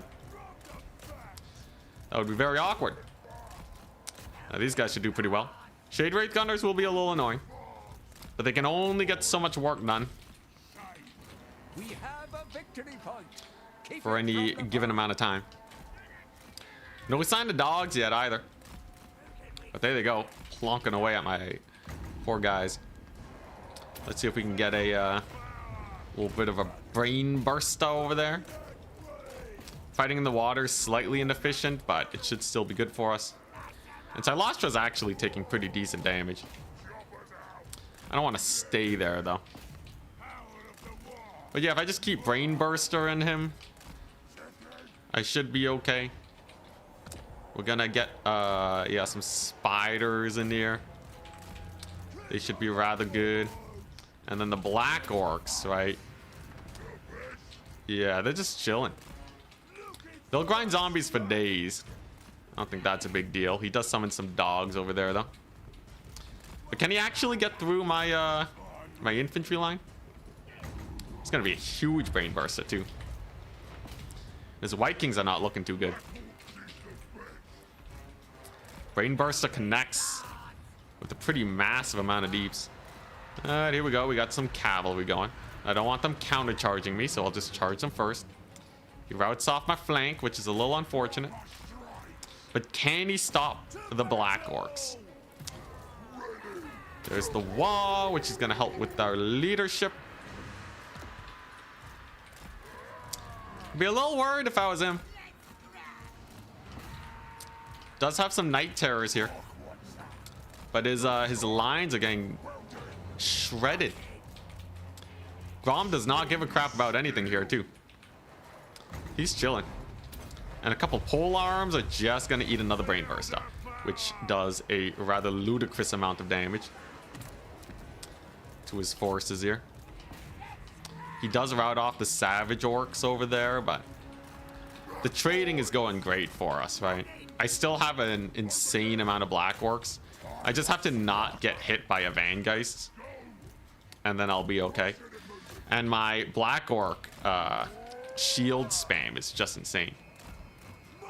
He's also gonna lose a gunnery wight.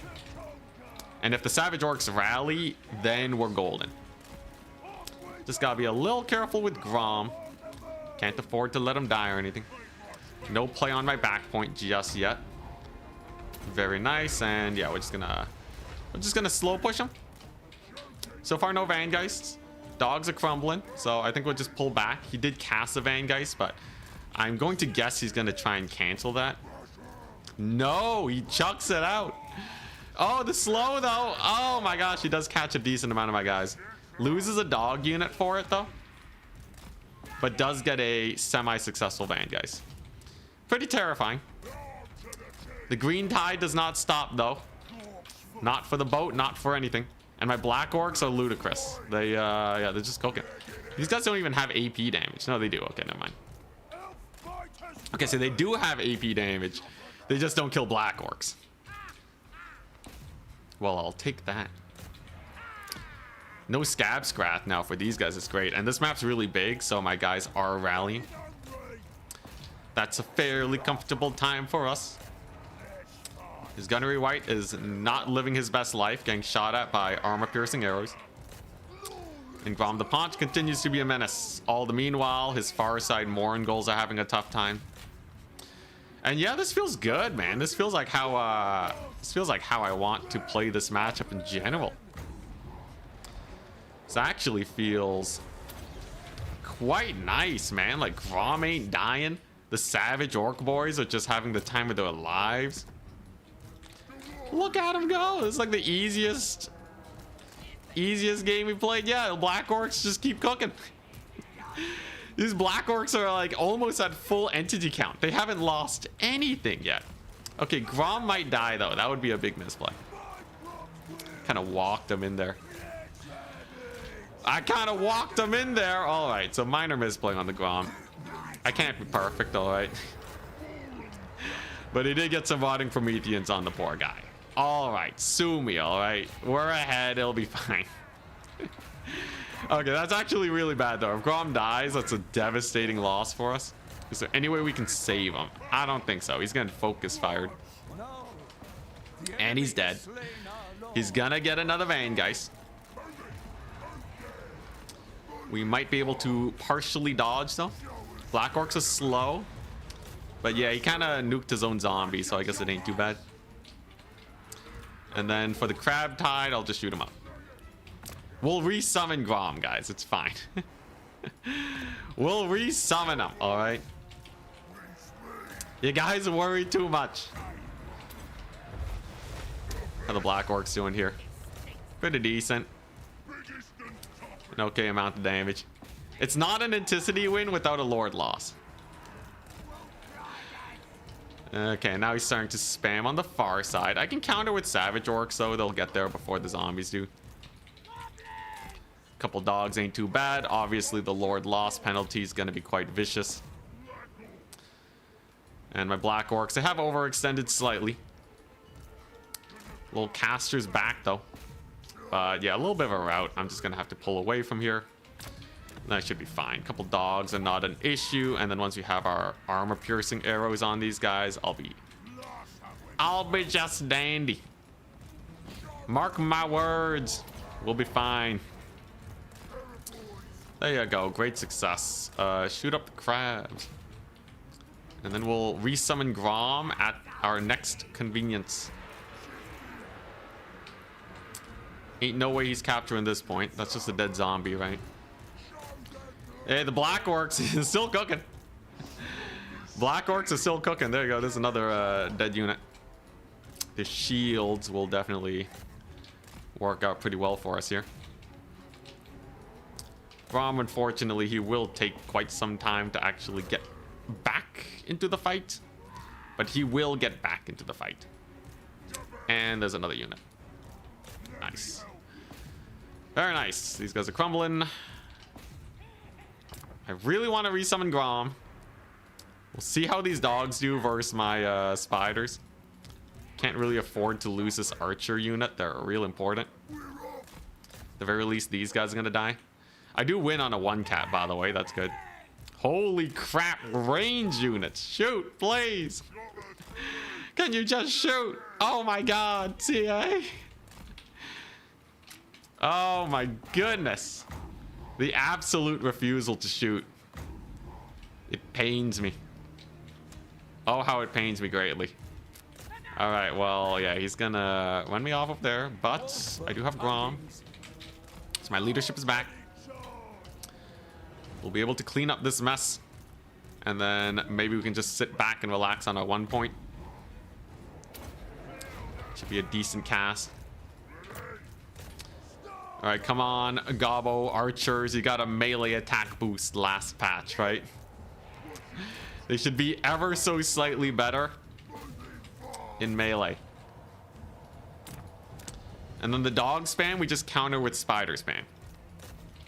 As you all know, dogs are worse than spiders. He does get a route here, though. That is a handgunner. So AP damage galore. And he is on his way to triple capping us. However, I can threaten multiple points. I should be fine. And with Grom back, like, Silostra's not going to be able to do that much, right? Here comes the zombie tide, though. Big ol' zombie tide has arrived. Savage Orc spam will definitely get the work done, though. And the Black Orcs, they don't give up. Except for those ones on the far side. They might give up slightly. Hey, if I can keep this unit distracted, though. Like, I don't have anything to kill the Lamprey's Revenge, but I have enough to distract it for the rest of the game. And I guess that's going to be enough. Tide Call, only a little bit of damage there. Not too bad. His Shade Rates Gunners are literally going to run out of ammo, so I guess that's fine. What is that? More zombies? Yeah, if I just keep contesting this far point, I think we're fine. I can even use pump wagons in the late game to clean up there. And Silostra shouldn't be a big issue. I might even be able to take this point. And fun fact, Savage Orcs are actually pretty meaty in the fight. They can straight up countercharge the doggos and potentially win. If all goes well. But can I capture this point? I think I might be able to with some spiders. I might even be able to get the middle real quick if we're lucky. Especially with all those doggos dying. Just got to be a little careful about the rotting Prometheans. But I think we can capture this one, then this one, and then we win. There's no way he holds these points with the rotting Prometheans. They just have too much to do and not enough time.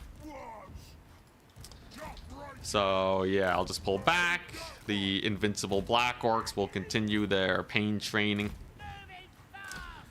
Capture point acquired. How wondrous. And then I just swarm this point. With his zombies so far away, it'll be very easy to actually secure it. And then I'm just going to abandon this point. I don't want to fight Lamprey's Revenge, man. Screw those guys. Screw the Lamprey's Revenge. They're too much of a menace. We're going to fight dogs instead. Yeah, we got distracted by Grom. Hell yeah. Let's just not let Grom die again. That'd be great. Maybe get a little bit of a spell cast over there. Bully a few dudes. Very nice. Capture point looking good. Maybe one more of these dudes will get it done. He's gonna have more dogs, but they're just dying to my spiders. I'm actually quite surprised at how badly they're doing in this particular situation. I can use my archers, I think, to win this fight. Lamprey's Revenge, though, are annoying. What an annoying little unit. I got pump wagons now. We got more boys coming on in. Capture point shall be mine. I don't think there's a way he can actually stop me from taking this. And now we hold for a little while. It's gonna be some time. But in his attempt to retake this point, I'm definitely just gonna recapture this one. Because he's gonna have to bring some sort of summon here to win this. My Savage Orcs, they just clear zombies way too fast. And the spiders are just ludicrous capture rate. Plus I have a chariot here. Chariot's gonna be great. I am out of magic though. But yeah, we can use them to bully the doggos. We still have the Grom. And then the final play. One last strike on his back point. And unfortunately, these guys are a bit too slow. This is why we picked a really big map too. Really big map is just solid for this kind of more mobile greenskin action. You can see he's starting to pull zombies to try and save it. Holy pump wagons. Pump wagons, pretty good unit. They're getting that crazy charge bonus from Pump Harder lads. You'll love to see it. This guy will just give a little bit of capture weight, and now clock's ticking. But he is about to lose the home point. No dogs will stop the pump wagons. So even if he does somehow manage to capture this, he's pretty screwed in general, right? Though, we'll see. Maybe I can just relocate. There's no point fighting here, right? Why not just move all my guys here? Yeah, this seems good. Now we move all the boys here. Pump wagons a clutch. Holy crap. That is a disgusting charge. Oh my god, the pump wagons. They really mulch everything, don't they? And yeah, he's gonna lose this point. So even though he captures this one, there's not enough. He might even run out of time now. 2 more seconds. That's not enough. And GG. Not bad, not bad. Even with the aquatic map. I will say Black Orc shields are hilarious. They did not die. Technically, they didn't get their value back, but their value is in holding off the undead for millennia.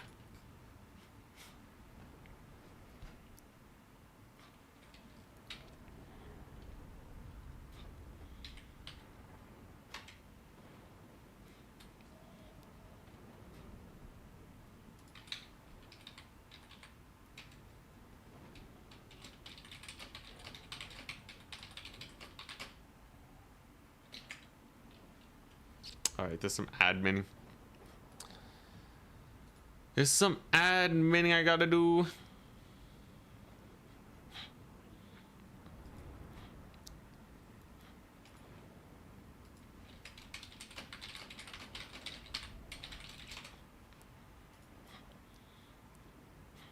Okay.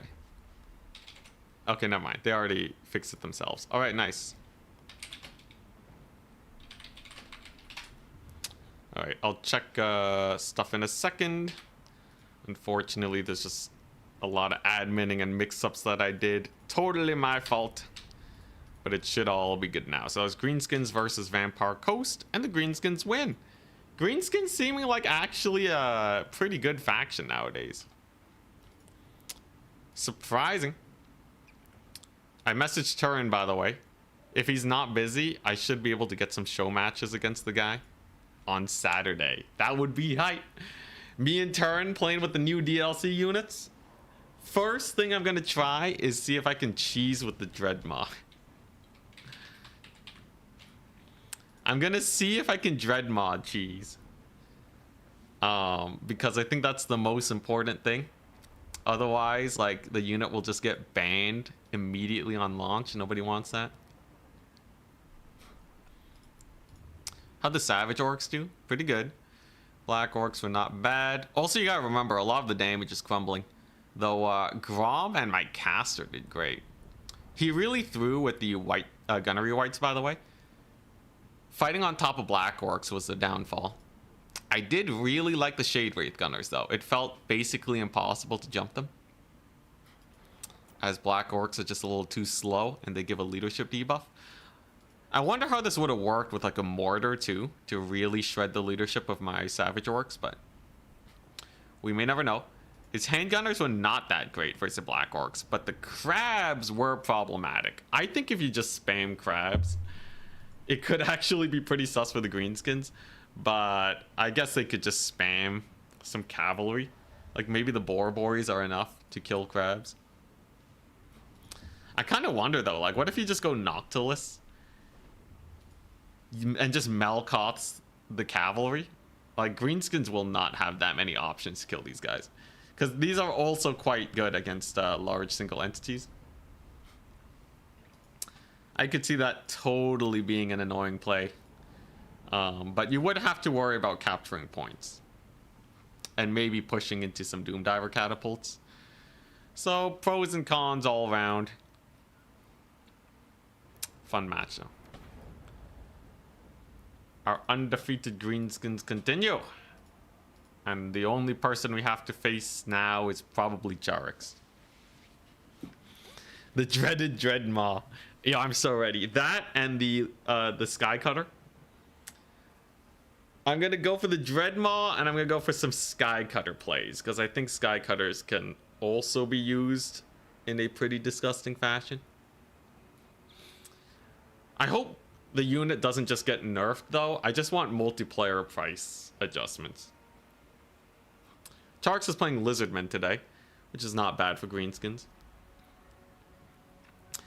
He's gonna Salamander Kite my Black Orcs though, so I don't think I'm gonna bring this many Black Orcs.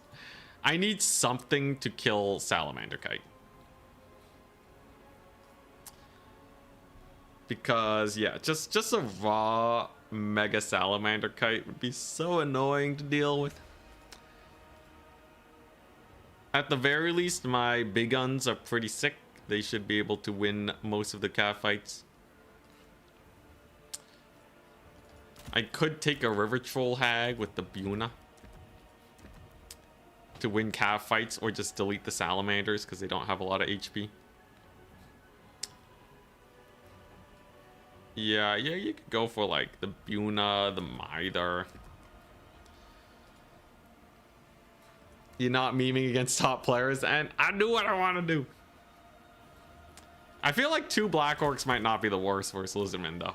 Assuming I can actually kill his kite, the Black Orcs would be able to carry the rest of the game. Especially if he's worried about a rush, they can kill infantry. Bolt throwers, yeah, bolt throwers are garbage. They don't really do anything. Though it will force them to actually advance, right? Like if I have one bolt thrower just plonking away the whole game, maybe. It's a fairly cheap investment to maybe get him to advance. I don't know if one's gonna be enough though. It might not. But yeah, Rangito and Charix, they're facing off right now. They're fighting it up.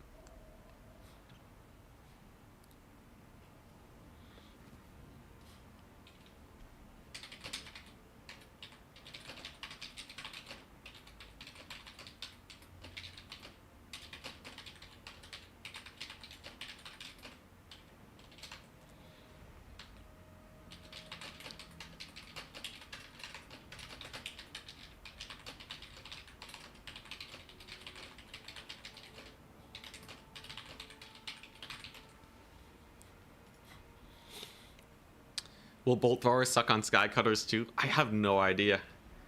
If they're like Scourge Runner chariots, they're gonna be crazy. Like Scourge Runner chariots are already really good. They had to be nerfed multiple times. An anti-large mobile shooting thing is just good. It's just really good. Now, like, yeah, the thing is, like, you can't even hard counter it. Scourge Runners are really the only kite unit for Dark Elves, but High Elves have like 3 different ways to kite you. They can use single entity kite, they can maybe Sky Cutter kite you. If it's armor piercing anti-large, it's gonna be good.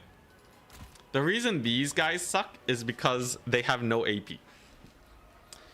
They have no AP, they have no anti-large, they don't do any damage, right? So like, will the Sky Cutter be Scourge Runner damage or Hawk Rider damage? I think that's the big thing. The chariot-ness of it doesn't matter that much. It's more so if it actually is just a bolt thrower on wheels. I think we're doomed. I think we're doomed. Though how expensive is it gonna be, right? If it gets into like the 1200 range, it might just be too expensive.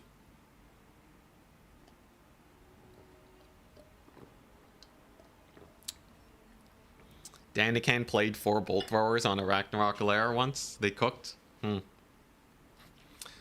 I like the idea of being able to force your opponent to advance. That's kind of cool. Oh boy, we got Jarix. All right.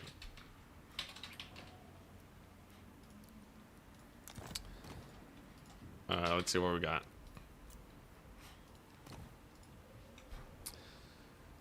What's Creeping Swamp? It's the sucky one, yeah. Yeah, Albane Creeping Swamp. We're either on Dust Bowl or Imperial Road. Both situations, I can force the man to advance. The guy has to walk towards me. He bans Dust Bowl, alright.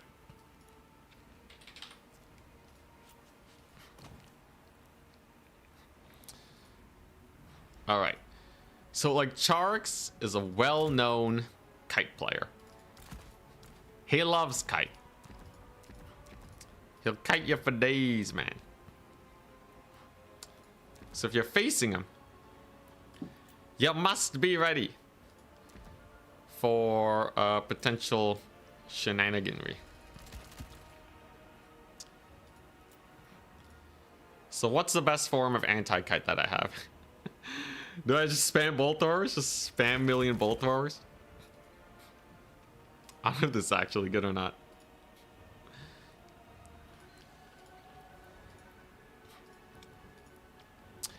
Yeah, in Domination, playing on your opponent's side of the map is generally a death sentence.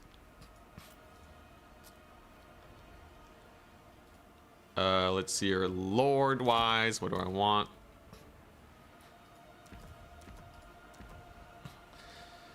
This ain't the worst. This ain't the worst option.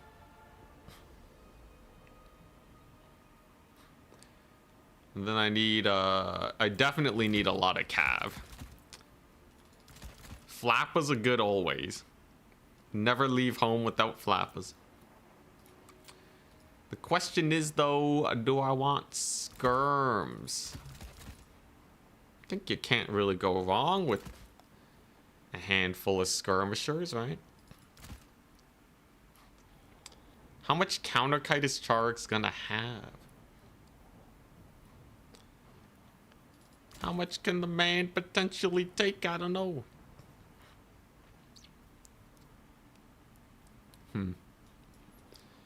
What else do we have here? What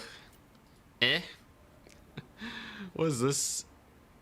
What makes this different from everything else? Alright. Okay, this is kind of a wacko build. But hear me out. Alright. I think knowing Charx, this build should actually cook decently hard.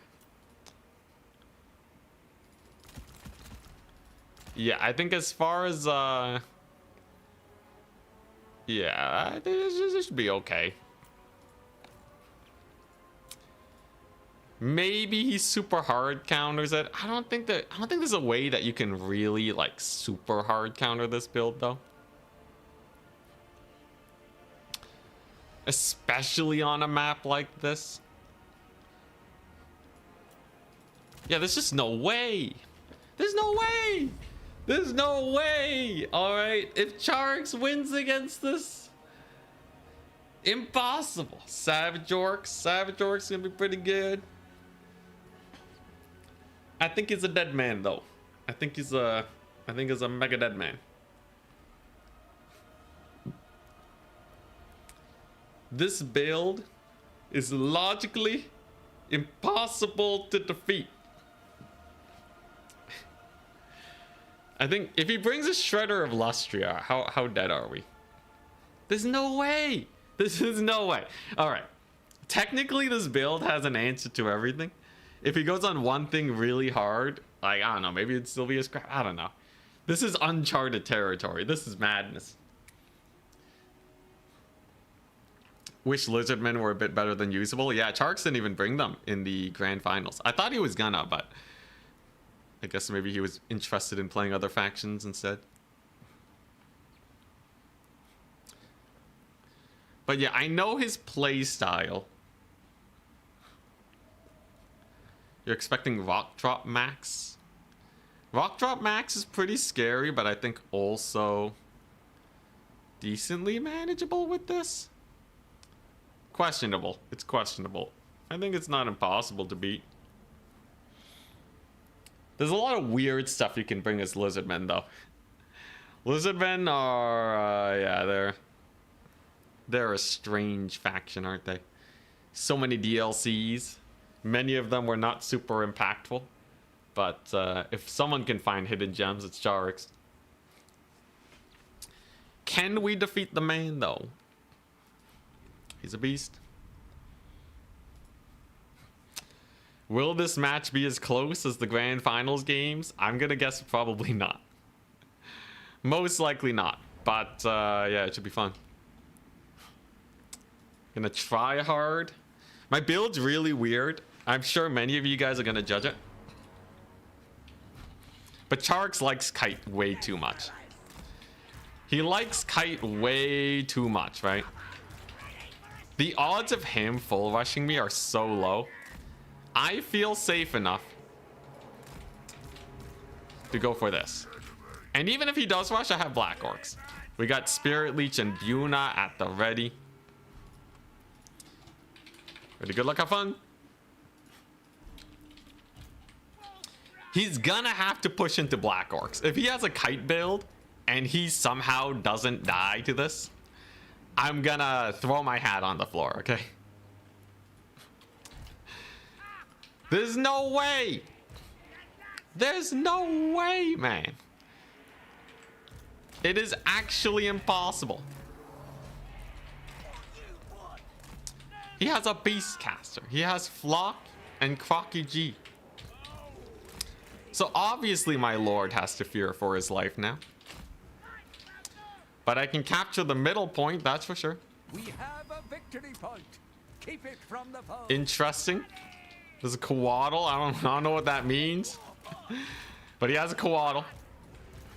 So what in the world are you stealthing up here? Okay, so he has some skirms here.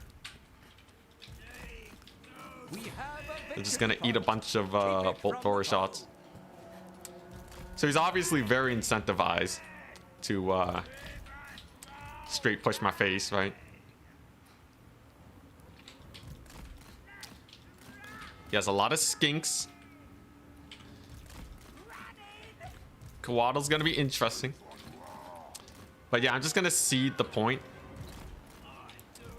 and force him to move up because the bolt throwers, they should be able to do okay. The enemy has captured one of your victory points. Coatl's taking a decent amount of damage. He ain't rushing.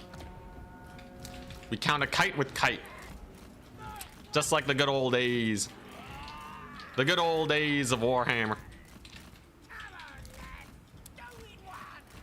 Should just be able to rush these guys in. A little bit of a rampage over here will definitely get him cooked. He's going to bully the River Troll Hag, though. And she does get immediately terror routed. With all these skirmishers, though, I should be fine. Especially since we've already killed off one of his skinks. River Troll Hag against all odds is actually going to rally. She can slow down Crocky G. That'll be pretty nice. And he doesn't have a lot of cav here. So he shouldn't be able to get too much work done. He shouldn't be able to push in. There's the salamanders, though.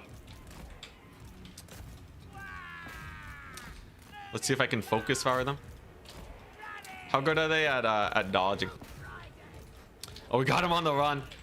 All right, that's pretty cool. Black Orcs are doing well, and I have more cavalry. Should be able to run down a couple of the skinks too, as they are mildly exposed. You have some Boar Boy cav for Krokgar also. Okay, we got him pushed back pretty hard. That's good. Nice to see. Coatl should not be too terrifying here either. Should be able to sandwich the skinks pretty hard. And Crocky G, he's just getting beat up on, right? So overall, not too bad. Yeah, look at Krokgar, he's getting beat up. Krokgar is not living his best life. He might die here, actually. As he is almost completely enveloped by some very scary cavalry. There is going to be a little bit of a lightning bolt. Oh, that's a chain lightning. Okay. So I guess we'll just, yeah, we'll just back up like that. And then we will re-encircle the man. That should get him pretty dead. In the meantime, the Black Orcs should do pretty well. And then with yet more of these guys, we should be at least relatively okay. Many of my skirmishers are routed though. But Krokgar, he's getting bullied, certainly. A lot of my cav, though, are not living their best lives. Krokgar, he's getting real low, though. Many of my skirmishers are back, too. A lot of my artillery pieces can just, yeah, keep being annoying.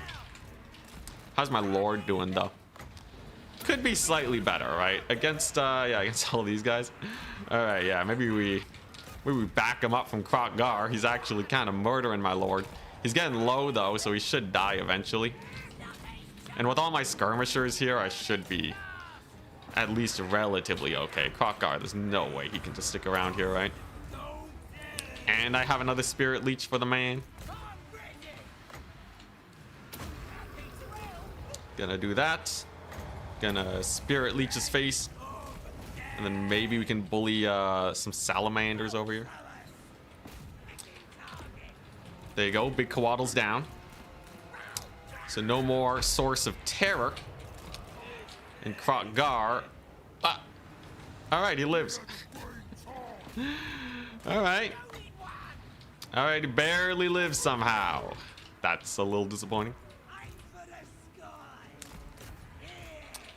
You're really gonna live that? Oh my god. Alright, well, at least the ancient salamanders are dead. So I don't know how Krokgar lived. I guess he's just a Chad. Krokgar, built different. Manages to survive the onslaught. And now he's gonna be running for the hills. Now, mildly unfortunate things aside, I think we still have a lot of cavalry here. That is doing quite well for us. Although the cav tide of the lizardmen will be, yeah, they will be mildly problematic. I can't believe it lived. How do you live? How do you live? All right, we'll get him soon enough, though. Pump wagons are doing their best. We do have some boar cav here. Holy crap, the Bolthor is really cooked there. Okay, Bolthor's actually deleted his spear riders before they even got here. Now, I will say that's kind of surprising. Wowza. Oh my god. And yeah, they're just gonna die, man. Full surrounded by my cav. Not a very pretty situation for them. Now, obviously, we're gonna have to actually recapture some points soon enough. But I think that should be a fairly simple task, all things considered. Do still have a few Black Orcs over here. But him losing out on that unit, very nice. Next up, a little bit of a rampage. And then we're going to get the River Troll Hag back. Come on, get in range. Okay, I don't know if Krokgar is actually... He should rally, and then I can kill him. And then it'll be better for us. So that should be fine at least. Yeah, rally, you fool. Rally to your death. Then I can just bully this skink over here. I definitely have a value lead. I'll give myself that. And desummoning the bolt throwers will be nice. Should be able to get the spirit leech off. He's running for his life, Krokgar. That is. Come on, you fool! Okay, yeah, I think he might just ride off the map, which honestly is not the end of the world here for me. We can just keep spamming out cavalry, and then I think that's a comfortable enough situation for a win here. He keeps rallying. That guy never disappears. What the crap? Krokgar, man. Krokgar the unending. Well, at the very least, we've chunked this little side over here. I can use spider riders to rout these guys. And then I can use a Buna to mop up. That should be fairly good. These guys are out of ammunition, so we'll just get them out of there. And then his little caster, I don't have to kill off. I can just let him walk off the map fairly comfortably. Got to be a little careful about the salamanders. Is there a lord left the battlefield penalty yet? Holy crap, he lives! Charix, the master of having the lord that lived. That's a little annoying, but we will persevere. A Buna on these spear riders will do. All right, let's just get rid of this artillery piece. Okay, so Krokgar lives, but we're still not in a terrible spot. Still not in a terrible spot. I have a lot of dudes over here. I have a lot of skirmishers to potentially value trade. Yes, he does have a couple Saurus at his disposal, but it ain't the end of the world. And a couple dudes here I can bully. Yes, I will have enough magic here to cook fairly well. Let's get that net off. Let's get a little bit of a boar charge here. I don't want to just trade my cav though. I want to up trade with them. So just gonna pull them back and away here. Get some more skirmishers at the ready. I need the skirmishers for capture weight. Get the mither on these guys, so that'll slow them down. And then I can use the anti-large here to my advantage. And with all the skirmishers at my disposal, we're definitely going to be capturing this point. In the meantime, a cav unit can clear off these skinks. I don't think I have to be that worried about them. And I'm going to have 5 minutes-ish to capture the last point. That's decent. You can't say that ain't decent. Holy crap, though. Krokgar living is insane, though. And his spears are holding. His spears are holding here. What the crap? Bro, how his spear is just endlessly holding. Oh my god. And the cav's doing great. I swear, if I don't get this point, he might hold it. He might hold it. It really depends on the leadership situation. I will have another Buna for his next cav unit, but dang it if that point took ages, man. That 8 minutes off my life. Not good. Thankfully, we do get the capture, and I have a little bit of time over here. At the very least, we should be able to catch his skinks with some boar cav. And over here, that shouldn't be a big deal, as it's not that many units. All right, last point. I have a decent amount of time. I have a lot of skirmishers at my disposal. I think we might want to get the Broken Tusk mob for this last point. He summoned skinks to try and secure the middle. And these guys just refuse to die. I think I have to play, yeah, a little bit more trade heavy. We got to finish off these guys because it's just a little bit too much here to clear out just yet. Time is obviously of the essence, but if I were to just try and go for it now, we would just die. So you get some cav in here. There he goes, resummoning the salamanders. Man, Krokgar routing twice though. He literally shatters on the third time. It's absurd. It's absurd how he has survived this game. And that's a massive volley with the salamander hunting pack. He recaptures the middle, and that's gonna be game. Woo, what a crazy match. GG, well played. There is only Without the defeat. center, all is lost, and Charex manages to win. Woo! Crazy, crazy fight. Both Dwarves were not bad. They actually paid for themselves. And got the D summon. By forcing him to advance, I think that put us in a pretty nice position. The big issue was, obviously, we just didn't kill Krokgar. And I was a little bit too Hail Mary with my caster. Losing the River Troll Hag early on was a really big misplay. Obviously, if she had lived, she could have just killed Krokgar. And then him barely escaping towards the end was what did us in there. Lizardmen also have some pretty good capture weight. I was thinking my Blorc Cav would be better versus Skinks, but their speed is not super great. And he had a few opportunities where his salamanders... Oh no, they actually didn't do that much. Honestly, he didn't get that much value. He had a pretty crazy value lead. It was just the slight amount of infantry that was a little bit too much. Yeah, nothing to kill spears. Probably a couple savage orcs in the late game would have gotten it done. I think even one archer unit probably would have been pretty good, but not a terrible game. GG's. Tomorrow we are going to be going for some other faction. Should be a fairly good time. I'll have to figure out exactly what I want to play. And then after that, Friday's my day off.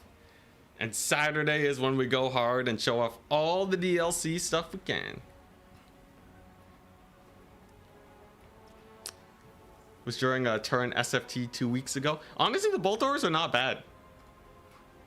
Bolt doors are not bad. But anyways, I'm going to tap out. Been a long stream. Hope you guys had a wonderful day. And I'll see you guys next time. Peace. And bye-bye.